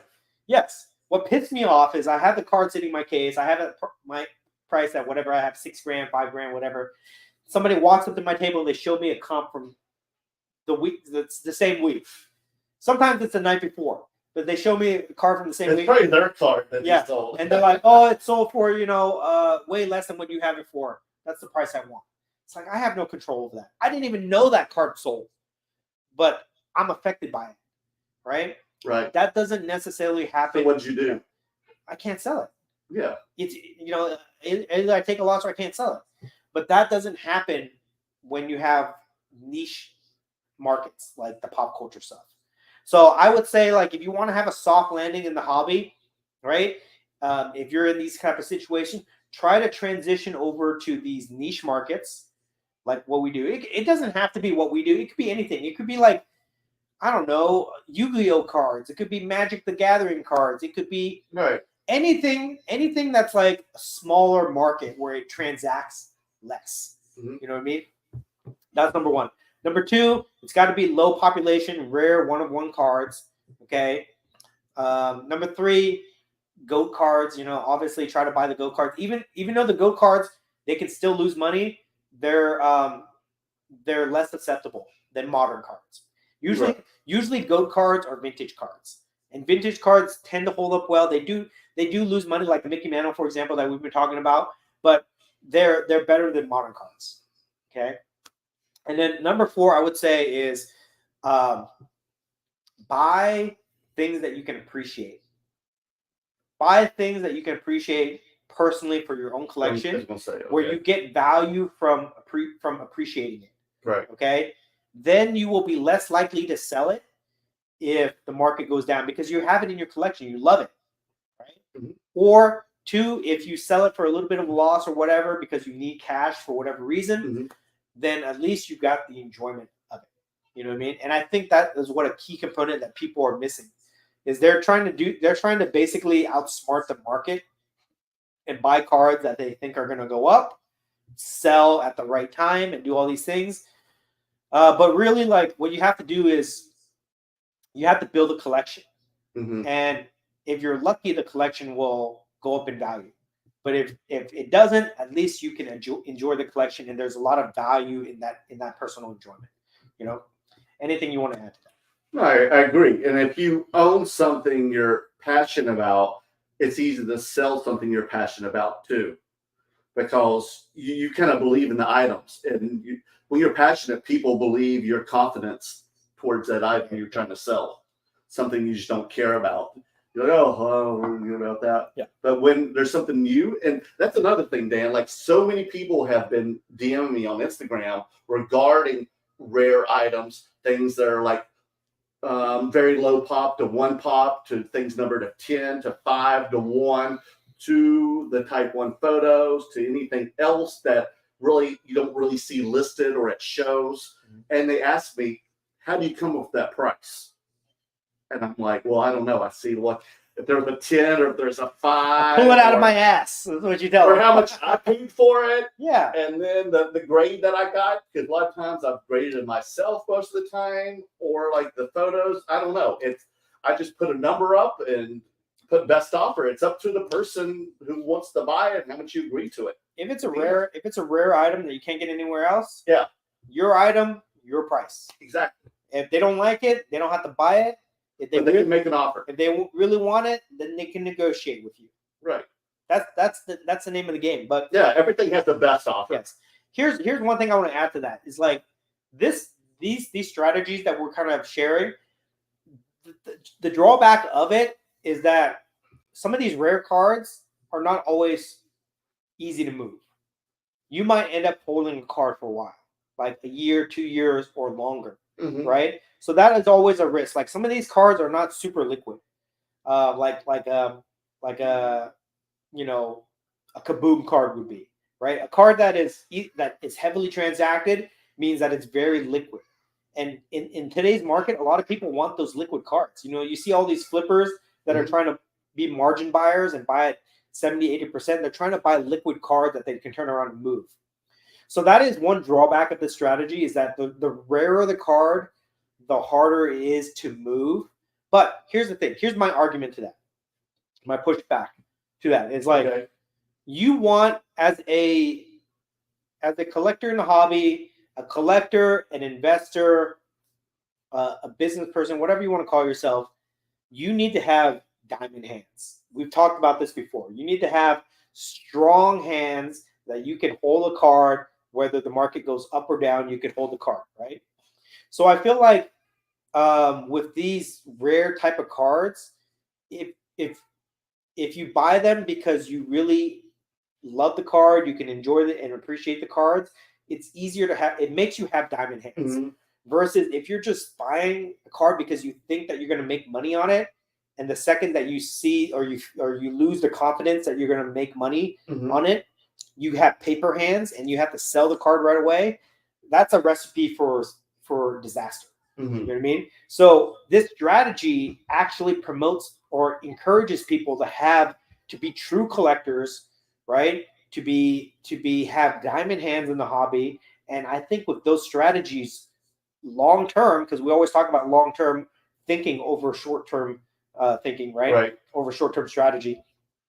Long term, you will be better off doing it that way. So true. Yes. Anything you want to add to that?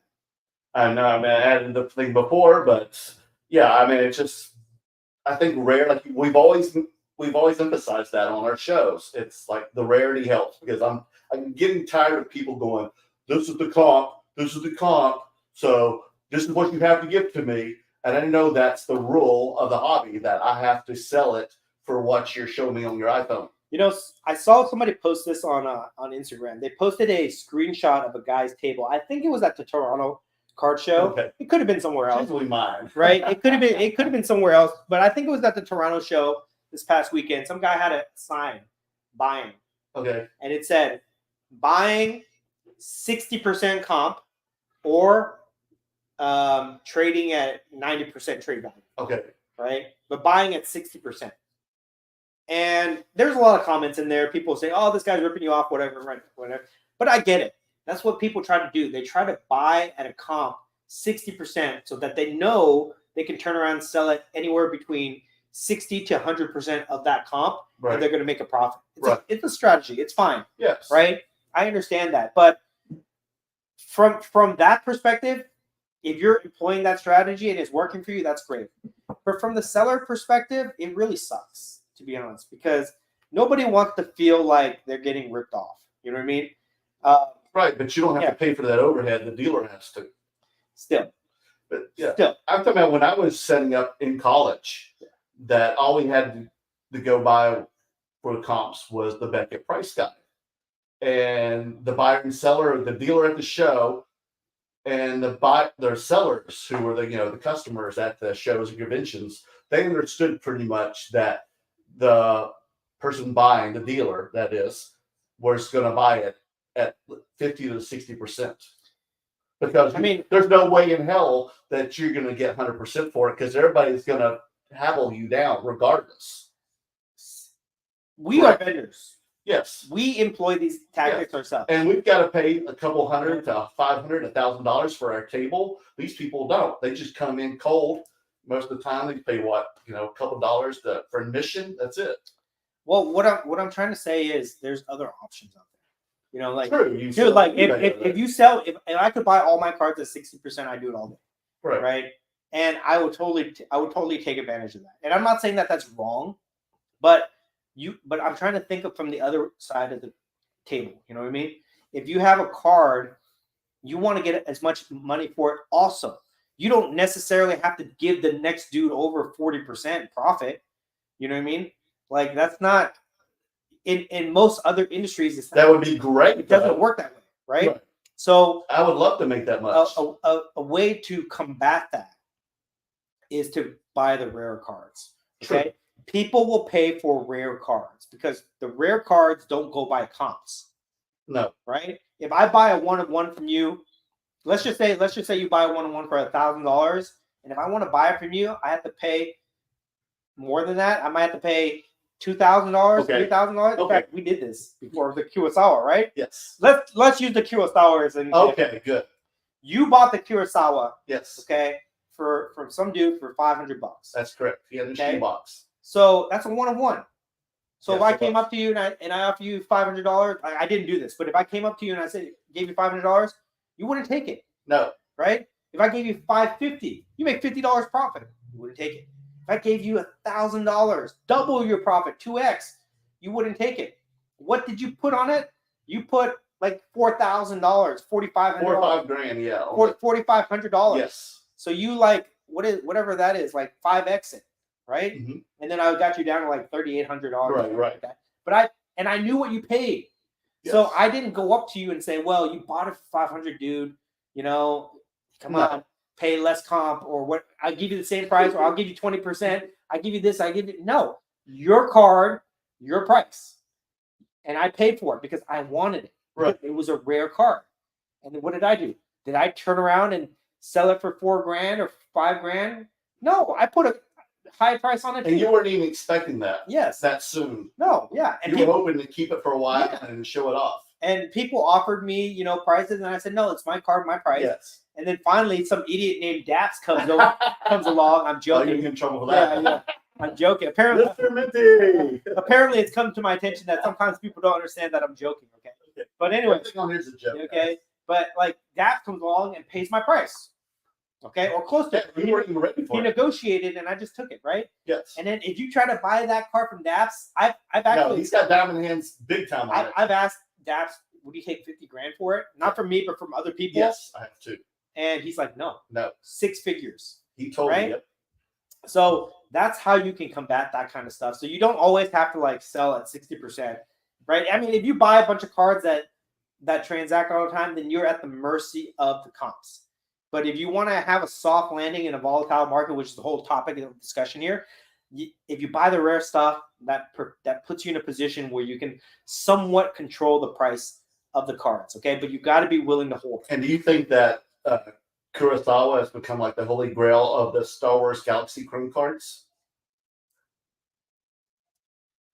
I feel like, honestly, okay, this is a different discussion to have. I know. I'll briefly talk about this. I feel like the Kurosawa has kind of been forgotten to an extent. Okay? It's more of a legend than anything, but it's pretty much it's not out there. It's not front facing in the hobby anymore. But when it comes back out again, I think that Daps is buying his time. I think that he's purposely holding back because he's a very smart guy. What have we seen since the Kurosawa sale? Okay, there was a couple Darth Vaders. There's some private sales in the $13,000 to $15,000 range. that we know about. Well, how much did the portrait? Then we had the portrait go for 25, almost 25,000. Since then, we've had private sales in the 20 to 25,000. So there have been some major transactions happening privately, some publicly sales, right? It sold more than what we've sold ours for. That's just holding it back. Yes. Holding it back. But he likes to show it off. He wears that chain all the time. But he's smart because one day something's going to happen. There's going to be another card like that pops up from Series 1. It could be the Leap of Faith that pops up. Oh, I see. And it could go for 30 grand, 40 grand, or whatever, right? Or maybe even higher. And then I feel like when everything has been transacted and we have crazy high prices on these things and everything and the market is established, then DAPS is going to go to auction and put it down. And I think that he's going to get a crazy high price on it. You know, he could get 100 grand. You know, if we have another crazy type boom in the market and people are spending money and, you know, that card is out there and that story is told, yeah, he could get that money. You know what I mean? So and that would be the perfect, you know, example of what we're talking about here in terms of rarity, buying rarity and having strong diamond hands to weather a volatile market and staying firm on your price. Yeah, we'll definitely be watching. Okay. Since we fostered that card. Right. Okay. So with that, let's get before we get to the comments. I see that you have some stuff that you want to show on the mail day. Mail day. You've got 3 cards. So I'm gonna change the camera here, okay, to give you a chance to look at that. Can you hear me, folks? Oh yeah, because I want to keep the. Let's do it this way. This is I just got this yesterday in the mail. It's really cool, Dan. If you see the back here, sir.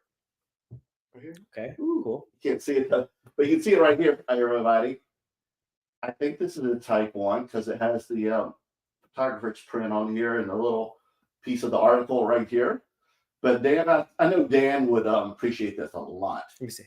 But this is from 1978. See right here? See right there, folks? Okay. So 1978, it's a press conference, Muhammad Ali. That was the Muhammad Ali versus Superman comic book from 1978. And this was a press conference he had. And I'm going to probably I'll have this out during the Pasadena show, but if I don't sell it then it's going. How much is that? Yes. How much did I spend on it? No, how much are you selling for? Right now? Now you're going to price it. So if you guys want to buy it at the front row card show, maybe somebody wants to buy it before we go to the card show. It will be. Did I put you on the spot? You don't know? It's like $300. $300. Okay. $300 if you want to pick that up. Yes. I'm more interested, guys. I can see it at the bottom of the table here. I'm more interested in what you have right here. This is really cool.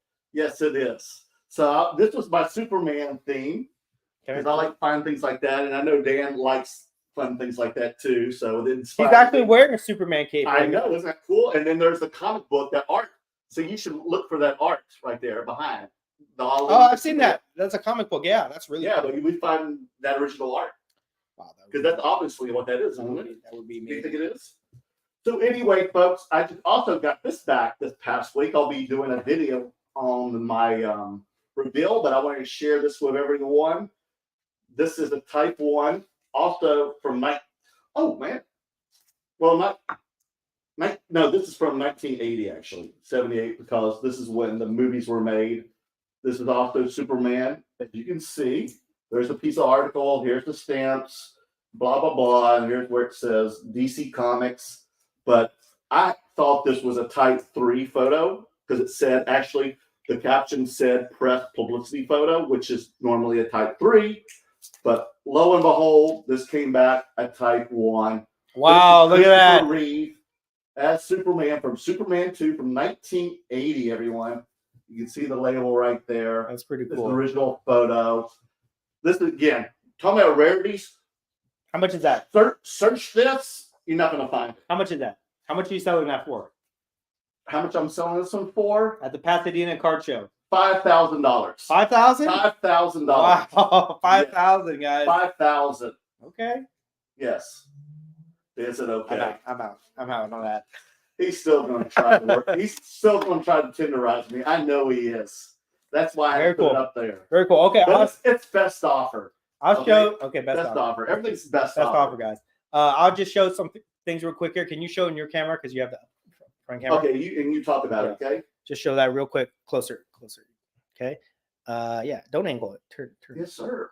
Okay, there it is. So that's my triple autograph that I just got back from PSA right now.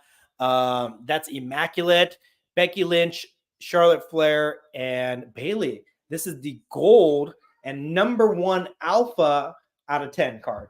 So just got that back. So pretty cool. And people have been asking me. Yeah, alpha 1 of 10 right there. Yeah.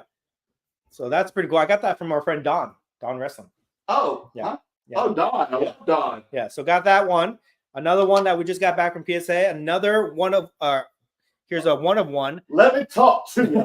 This is LA Knight when he had his brief character stint as Max Dupree, Maximum Male Models. Maxine Dupree. Yeah, this is Maxine Dupree. My God, that girl. We're gonna have to have. Did you see her last night on Raw? Oh my God, she's gonna be my next. What you say? Next what? I'm getting flustered just talking about it. Okay, hold on. Let me get a drink for this here. Oh my goodness. Okay, don't get me off topic here. Anyways, that is his only immaculate WWE Logo Man card. As Max Dupree, so that's pretty cool. So got that back. Before he became the cosplay redneck version of The Rock. Yes. As Roman Reigns said last week. Here's the third card I'm going to show off real quick here. This is one of my babies.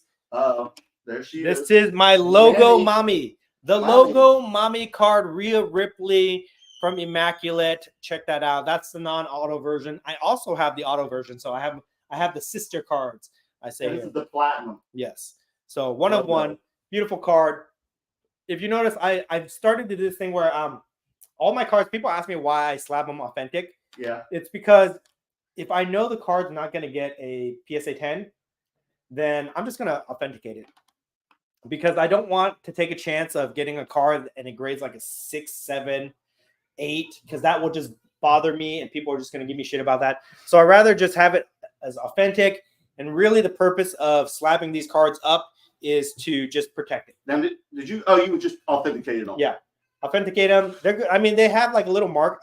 Each of these have. I don't know why they're so strict on the grades of thick. Yeah, I know they're not going to get 10s. I know they're not going to get 10s. They'll probably get like an 8 or 9 or something like that, and it would just bother me unless I can get a 10 on it. It would just bother me. So I just do them authentic. You know, I sent a few RPAs and patch cards that were BGS 95s to PSA, and none of them came back gem mints or even close. Yeah. Like the grades were like embarrassing, hurtful. So I think I'm going to start this movement where I'm going to make it okay to have authentic cards because I think people see an authentic card and they think that something's wrong with it. And then you cracked and regraded it. Well, no, it's just like but I'm saying that's what people think sometimes. They think something's wrong with it, but to me, who cares? It's like I want the card. The only cards I would do this with would be 1 of 1s. Right. Actually. I wouldn't do this with like a regular card or out of 99 card or something like that. But with like something rare like 10 or below or 1 of 1s, I don't care about the grade as much. I care about the card. And especially with this gold, this is the alpha 1 of 1. So to me, the alpha out of 10. So to me, this is basically a 1 of 1 because I collect alpha cards.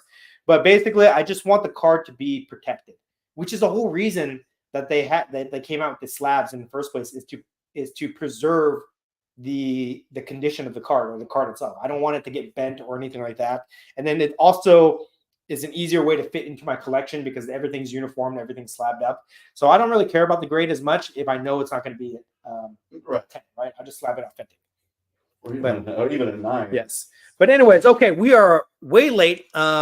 So let's try to. Well, it's a special time. And we have we got a lot of people in the. Oh my gosh, we got to start talking. Yeah, we got a lot of people in the room right now. Take a little medication real quick. Oh, he's can take medication. This is a first. Okay. Well, no, I usually take it on when we're on before, but you don't see me taking it. Oh, he's taking his medication. Okay. Well, while you're doing that, I'm taking my weed. Oh boy. No, I'm kidding. I'm kidding. Oh boy. Okay, while you're doing that, let me go through the comments here. I know we got a lot of comments, so thank you guys for being patient. Let's try to get through this here. Let's say hello to all our friends here. Let's say hello to everybody. Oh, what's up, Sep Chili? Hello. Thanks for tuning in. Carlos, Rise and Shine, Curator Army. That's right. It's both of us together. Ready for another great show, Carlos said.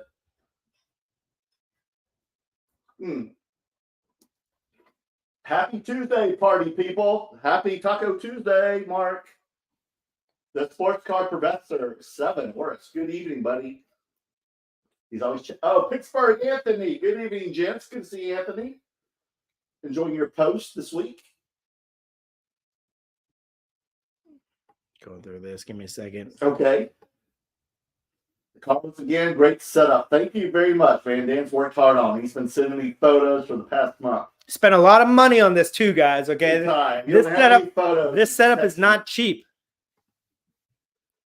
Vintage Lord Canada, love those uncut sheets in the background right here, folks. So thank you for mentioning that. If you guys are wondering here, we got the 1992 X-Men Impel sheet, one of my favorite sets. I collected this kid.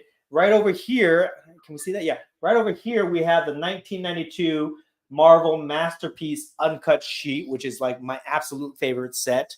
What else do we have? We have a G.I. Joe 1991 Impel G.I. Joe. Oh, those are cool. Sheet right here. You can barely see it here, but we have a 1993 Marvel Universe set. And then on the far end, which you can't really see, well, you can kind of see it. You can see a little sliver of it. We have a 1990 Marvel X-Men uncut sheet. I love uncut sheets. That's actually what I was kind of known for in the hobby in the beginning, because I was buying uncut sheets. I had like the credential sheet and stuff. You did, I remember. I still have it. But this, I feel like at some point, uncut sheets are going to get a lot of love. Right now, they're kind of overlooked, but to me, they are like pieces of art. And they're super, super rare too. I'm surprised PSA doesn't have a department where they authenticate. I'm sure one day they're going to figure out a way to slab it and whatever, but I just think they're really awesome. So if you guys like it, I suggest that you go out and get these uncut sheets while they're still affordable, because one day these things are going to be worth a lot of money for sure. Merleworld Cards Canada. I'll coach with you, Merlin. Sure, whoever it is. Hit me up, DM me on IG. Carlos, nice. Can you show them this? Can you stand up a little bit and show them that this is hilarious? Okay, can you read that out? This is my girlfriend's cousin's ex-husband's restaurant. You see it on the back here. I don't know if you can see it. The chicken coop. Yeah. The chicken coop. That's where they put me in, the chicken coop. It's not a brothel either. It's a real restaurant over in Monterey Park area.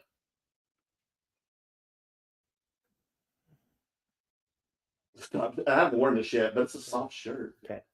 The Sports Card Professor. What milestones need to be reached for tag graded cards to be in the market movers? Good question. Man, Sports Card Professor, are you like an investor in the? He's been writing these down all week. He gets ready because he loves tag. He always misses tag in his sentences with me when he DMs me. I think because I think he's got an AI background, and he just loves the AI. Yeah, we talked about component of tag grading. But I think to answer your question, it has to bring comparable premium value to what PSA is bringing. You know, that's when they can become a market mover, you know, in a sense, and will be accepted. I'm curious how the sales have been for their slab cards. Because here's the thing with tag. I don't know too much about them, but from what I do know, they have a very transparent grading process, which as collectors, we love. As customers and consumers in the hobby, we want that. They're going to show you the spot on the card, yes, for instance, right? The ding, whatever. They give you grader notes. They show you how everything happens. So very soft corner, very transparent, which is awesome. I don't know about their customer service, but I'm just going to assume they have great customer service too. Okay, like SGC does. Mm-hmm. Okay? Well, actually, I shouldn't assume that because I have heard some rumblings. So let me take that one out. Okay, the quality of their slab, it looks great. It's clear. It's clear. It's simplistic, minimal design. I love it. Okay. Price point probably very comparable with all that stuff too. Okay. Am I hearing it? What? So? You're getting a very little, but not that Okay. bad. Like it was before. Okay. So what you need to turn off your No, I'm muted. You muted? Are Yeah. you sure? Yes. I'm hearing it. No, it's been that way for a while. It's cool. Okay. Before I even. You're good. Just. So anyways, I lost track of what I was saying here. So anyways, they have to have basically if you grade a card with tag and it gets like a 10, it needs to be comparable to what a PSA 10 would be. And then that way it will be accepted as a Now, is a market tag considered. PSA a tag 10? Is that a pristine or still a gem mint? I don't know. I don't even know who either. Worst one is it, man? Yeah. I need to get some graded there, but I'm curious to see how the sales are for them. Say, like, have they graded 86 Jordan rookie and how those sales have been? That would be a good comparison when you take a card like the Jordan Right. rookie card and you compare a tag to a BGS to SGC and a PSA. If they're within, I would say if they're within like 5-10% of sales, I would consider it legit. But until that happens, then it's just going to be like kind of like a niche grading service, kind of like what HGA was, And then the problem with that too is like if HGA, they fell apart. They totally fell apart. Now what is it? CGC, CSG, right? Yeah, they're CGC. CGC. Yeah, they consolidated, right? Okay. So they're CGC now, so they're out there too, right? But I don't know where their sales are. But anyways, let's move on. Next one. Okay. Let's see here. Well, Cards Headquarters, Cards HQ, and Burbank Sports Cards be combining and provide data to market movers. I'm sure he will. I'm sure he will. It's interesting to see what he's doing with that. I don't really understand what that card shop is going to be. So I think there's going to be like a real heavy social media component to it. But I don't know. Like, honestly, I'm just kind of waiting to see what happens. And in fact, that card shop is supposed to open in January. Where? Atlanta. Okay. So next year we go to Culture Collision. This is Jeff Wilson. Yeah. Next year we go to Culture Collision. Maybe we go check it out. It'll already be open by then? Yeah. Carlos, Dan, what basketball trophy is that? He likes to collect old trophies. I collect the vintage he trophies. Didn't win it unless he was living in 39. So this right here, if you guys can see this is a big boy. I'm going to read the description for you. This is National Intercollegiate Championship Tournament, 1939, second place for basketball, I guess. Well, I guess that's what it is. Yeah, male basketball. All right. So that's what it is. And it has all the names. Trophy. It has all the names of all the players here. Oh wow! And the coach and everything. So it's pretty cool. Pretty loud. 1939, man. I love this kind of stuff. Vintage trophies are. That's a good year. That's the year Stagecoach, the Wizard of Oz, and Gone with the Wind. I told you I like I used to collect antiques. So I started off collecting like antique sports memorabilia, and that would be trophies. Like I have some trophies in the corner there that you can see. So just pretty cool stuff. Just stuff that I find in my travels. All right, what do we got? We're still on Carlos. What do we have? Who do we have? Skipping through this here. What do we have done? Where have we been, Dan? We're here, Mr. Minty. Mark the Collector, Rock only signed 30 stickers for a charity deal with Leaf. Oh, is that all it is? No way. Mark, 30? As a charity deal? I don't believe that. Then those only 30 autographed cards are going to be worth a lot of money. I know, that'd be crazy, dude. Talking about rarity. I thought it was going to be like 1,000. I believe auto stickers began putting on cards was around 1990. Could be. I can't really remember. Here's a question I have. These are stickers, right? Mm-hmm. At any point, do these stickers fall off? You know, like does the glue? They could if they're not put on properly. Does the glue fall off? Like what happens? Yeah, you know, glue. I wonder. Disintegrates. Yeah, I wonder what was gonna happen. Like that would be my. That's why I don't. But really if you keep them in slab, what happens? I don't know. You know, it'd be interesting to see. Dan buy some WWE Select T-Mall Asia exclusive boxes on your trip. That'd be nice, wouldn't it? Yes, dude. You still hear me? Oh, I'm sorry, folks. See, do you not know how to do sound or something, dude? Well, no, like, I'm not a sound man. He's not a sound. I'm not a sound. I have learned this. I have learned this that Merlin is not a sound engineer. Okay. No, I never said I was either. It's funny because ever since I've been working in film, all the neighbors back in my parents' house think like, oh, I'll just wait for Merlin to show up home for Christmas and he can set up our AV system or our, entertainment system. And I'm like, I didn't know I was an AV setup kind of guy. I keep hearing this echo here. I'm like wondering what the heck is this? So I have to finally I just lean over and I just hit the mute button on his computer. You must have turned it on while you doing the mail. I had to reboot it. Oh, that's what happened. Yeah. All right, next. Leo, what's up, dude? Your thoughts on the Lorcana hype and thoughts about prices starting to drop? Yes, I saw those postings lately, but I haven't really get to delve into it. Dan, did you know a lot about the Lorcana dropping a lot? No, but I mean, it was very much hype when it came out. I never really got into it. Just there's too much going on. It was kind of like the same thing going on like with Marvel when it had its there's just too much going on. Went up too fast. Yeah, I can't keep up with all that stuff, dude. Just I like it. I think it's a fun product. I haven't even seen you buy one. I bought one pack that I found at Target. That's there was some at Target too. I didn't know that was. They came out of Target, but people bought them all up.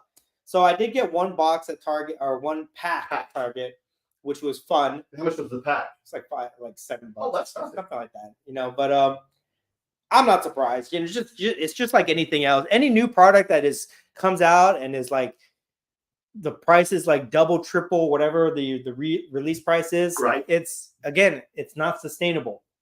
Continued fast growth within a short period of time is not sustainable. So there's always going to be a leveling off, a correction, and things like that. So it doesn't surprise me. Oh, wow. There is a card that I kind of want. It's a Winnie the Pooh card. It's called Lorcana card? Yeah, it's called the Honey Wizard card. Oh, yeah. So I think that might be kind of fun. Didn't we sell one of those on the auction or focused on it? No, this came out later on. Oh, the honey pot one? Okay. Oh, it was the Mickey one. Yeah. That black one. That looked like Jack Daniels bottle. Yeah. John Holt, love the in-person. Thank you, John. That's why we're doing it. We're trying to do new things, I mean, it's kind of difficult because Merlin lives a little bit far away with traffic and everything.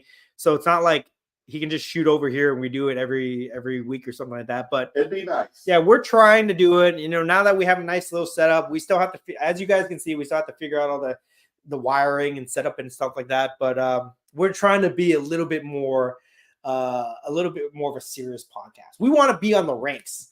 You know what I mean? Right. Guys, we want to be like, oh, here's another thing. I don't know if we should ask for it, but I mean, we need to get reviews. So if you guys could write reviews for us, that'd be great for our podcast. But for a long time, our podcast was not on the correct ranking. Merlin put the podcast in the investing section because they didn't have it when we first set this up back like 2.5 years everybody ago. Else, sports card investor, they didn't have that option. Therapist, as is, and totally forgot about all the other hobby podcasts are in the leisure/hobby section. Yes. We were in the financial / because they didn't have section. A hobby section when I first set it up, and I never updated it, which is my bad. Here's the funny part to that. God, Dan noticed. Yes, so I do commend you. Yes, for thinking, see, I had to pay attention. But here's the funny part of that: we were actually ranked on the Singapore podcast charts as one of the top 125 or something like that. Investing podcast, so that was pretty funny. So we're real big in Singapore. Yes, who is listening to us in Singapore? Somebody, please. Somebody, I'd like to go visit. Somebody's listening Maybe to us there's in a card Singapore. show in Singapore. But Singapore. now we have corrected the category, so we are in the hobby section. So maybe we'll be in the top 50 We're at some starting point. to boom up, guys. Yeah, at some point we'll be in the top 50 podcasts, as long as our podcast is higher ranking than Denny's cards. Okay, Hobby S. Thompson, he has a higher ranking than us. That really bends my corner. So as long as we can overtake him in the podcast rankings, I'll be happy. So if you guys, Denny thinks he's got the cards now, right? So if you guys can, please write a review on the Apple Podcast ranking system for us. That would help us out. That's right. Thank you. Please do. We need it. We're on every format too. I have all the links of all the podcasts in the descriptions below. Is this a new one? Don't forget to hit the like button, folks. Oh, it's Carlos. Thank you for making me say that. Vintage Lord Canada. Don't forget that you lost one of your piggy banks PMG Curator cards to me last summer when I tenderized you in the deal. That's a $5,000 card, Dan. I regret giving him that card. Is it really you? Yes, I gave him. Do you own one now, or you gave your only one away? I had a duplicate. Because I still have it. Yes. No. I gave it to him. I gave him my duplicate card. This is before I had my stickers, and he did me a really great favor by transporting these original artwork pieces to meet me in Calgary, which is like 2-hour drive from him, 3-hour drive from him. So he was just like so nice that, and he really wanted it. So I said, okay, I'll give it to him. So you brought it with you? Yes, I'll give him that, and he seemed to really appreciate it. But now knowing the value of piggy banks cards, I regret that. I regret giving him that card for sure. I definitely could have made money on that. So piggy banks cards have gone up? Oh yeah. They have? Oh yeah, significantly. Oh wow. Okay. He's up there with Banksy. Mark the Collector, Alpha Triple Auto. Yes, that's right, Mark. On that wrestling card. LA Knight. Yeah. Mark the Collector. Mammoth. Is it Mommy or Mammy? Mommy. Okay. Samuel Payne. Those Ronaldo rookies have hit a rock bottom and continue to sink. I saw a raw one in PSA 1 condition have no bids at $100. Sad. I bet on the wrong horse. It was at that time that I bought it. It was Messi or Ronaldo rookie cards, right? Gearing up to the World Cup, and I was looking at it. I was like, okay, Ronaldo global star, most Instagram followers on the internet, handsome, highest paid athlete, all this stuff. I'm gonna go with him. All right. Who knew that he would have a midlife crisis, get kicked off the team, get exiled to Saudi Arabia, and then get bounced out in the first couple rounds of the World Cup. And then Messi all of a sudden becomes the hero of the World Cup, cements himself as the GOAT, then comes to Miami and is the darling of the MLS league right now. And he's probably going to end up just like David Beckham and own his own team and do all these crazy things. It's funny because now little league boys teams now, soccer teams, they all want pink uniforms because of crazy. Miami. Crazy. You know what I've done very well? You didn't know I was buying all the Leaf sticker autos, but it was like affordable at the time for like $100. And I sent them all to get graded. Time I got them graded, I thought I was going to have them ready for the show. I listed them on eBay. Didn't even last a day. Oh, wow. And I made Messi? almost 10x. Oh, wow. Guess who it was? What player? Messi. No.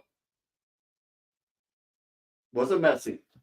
Holland. He's got yes. Holland. They those 5 cards didn't even last a week on my eBay. I'm looking for a Holland card. Get some Leaf ones, man. They sell very fast and they grade well. They were all like 9s and 10s. Yeah, I'm looking for a Holland card. I like him. Yeah. Okay. He's hot. Last comment.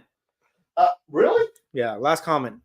You guys watch Raw, another new member on Judgment Day. I knew that was coming too. I saw it last night. Dan, did you see it? Before I give out any spoilers. Drew McIntyre. Yes. But but it's still why are they having Drew? confirmed. Because to me, Drew and Damian Priest are like the same person.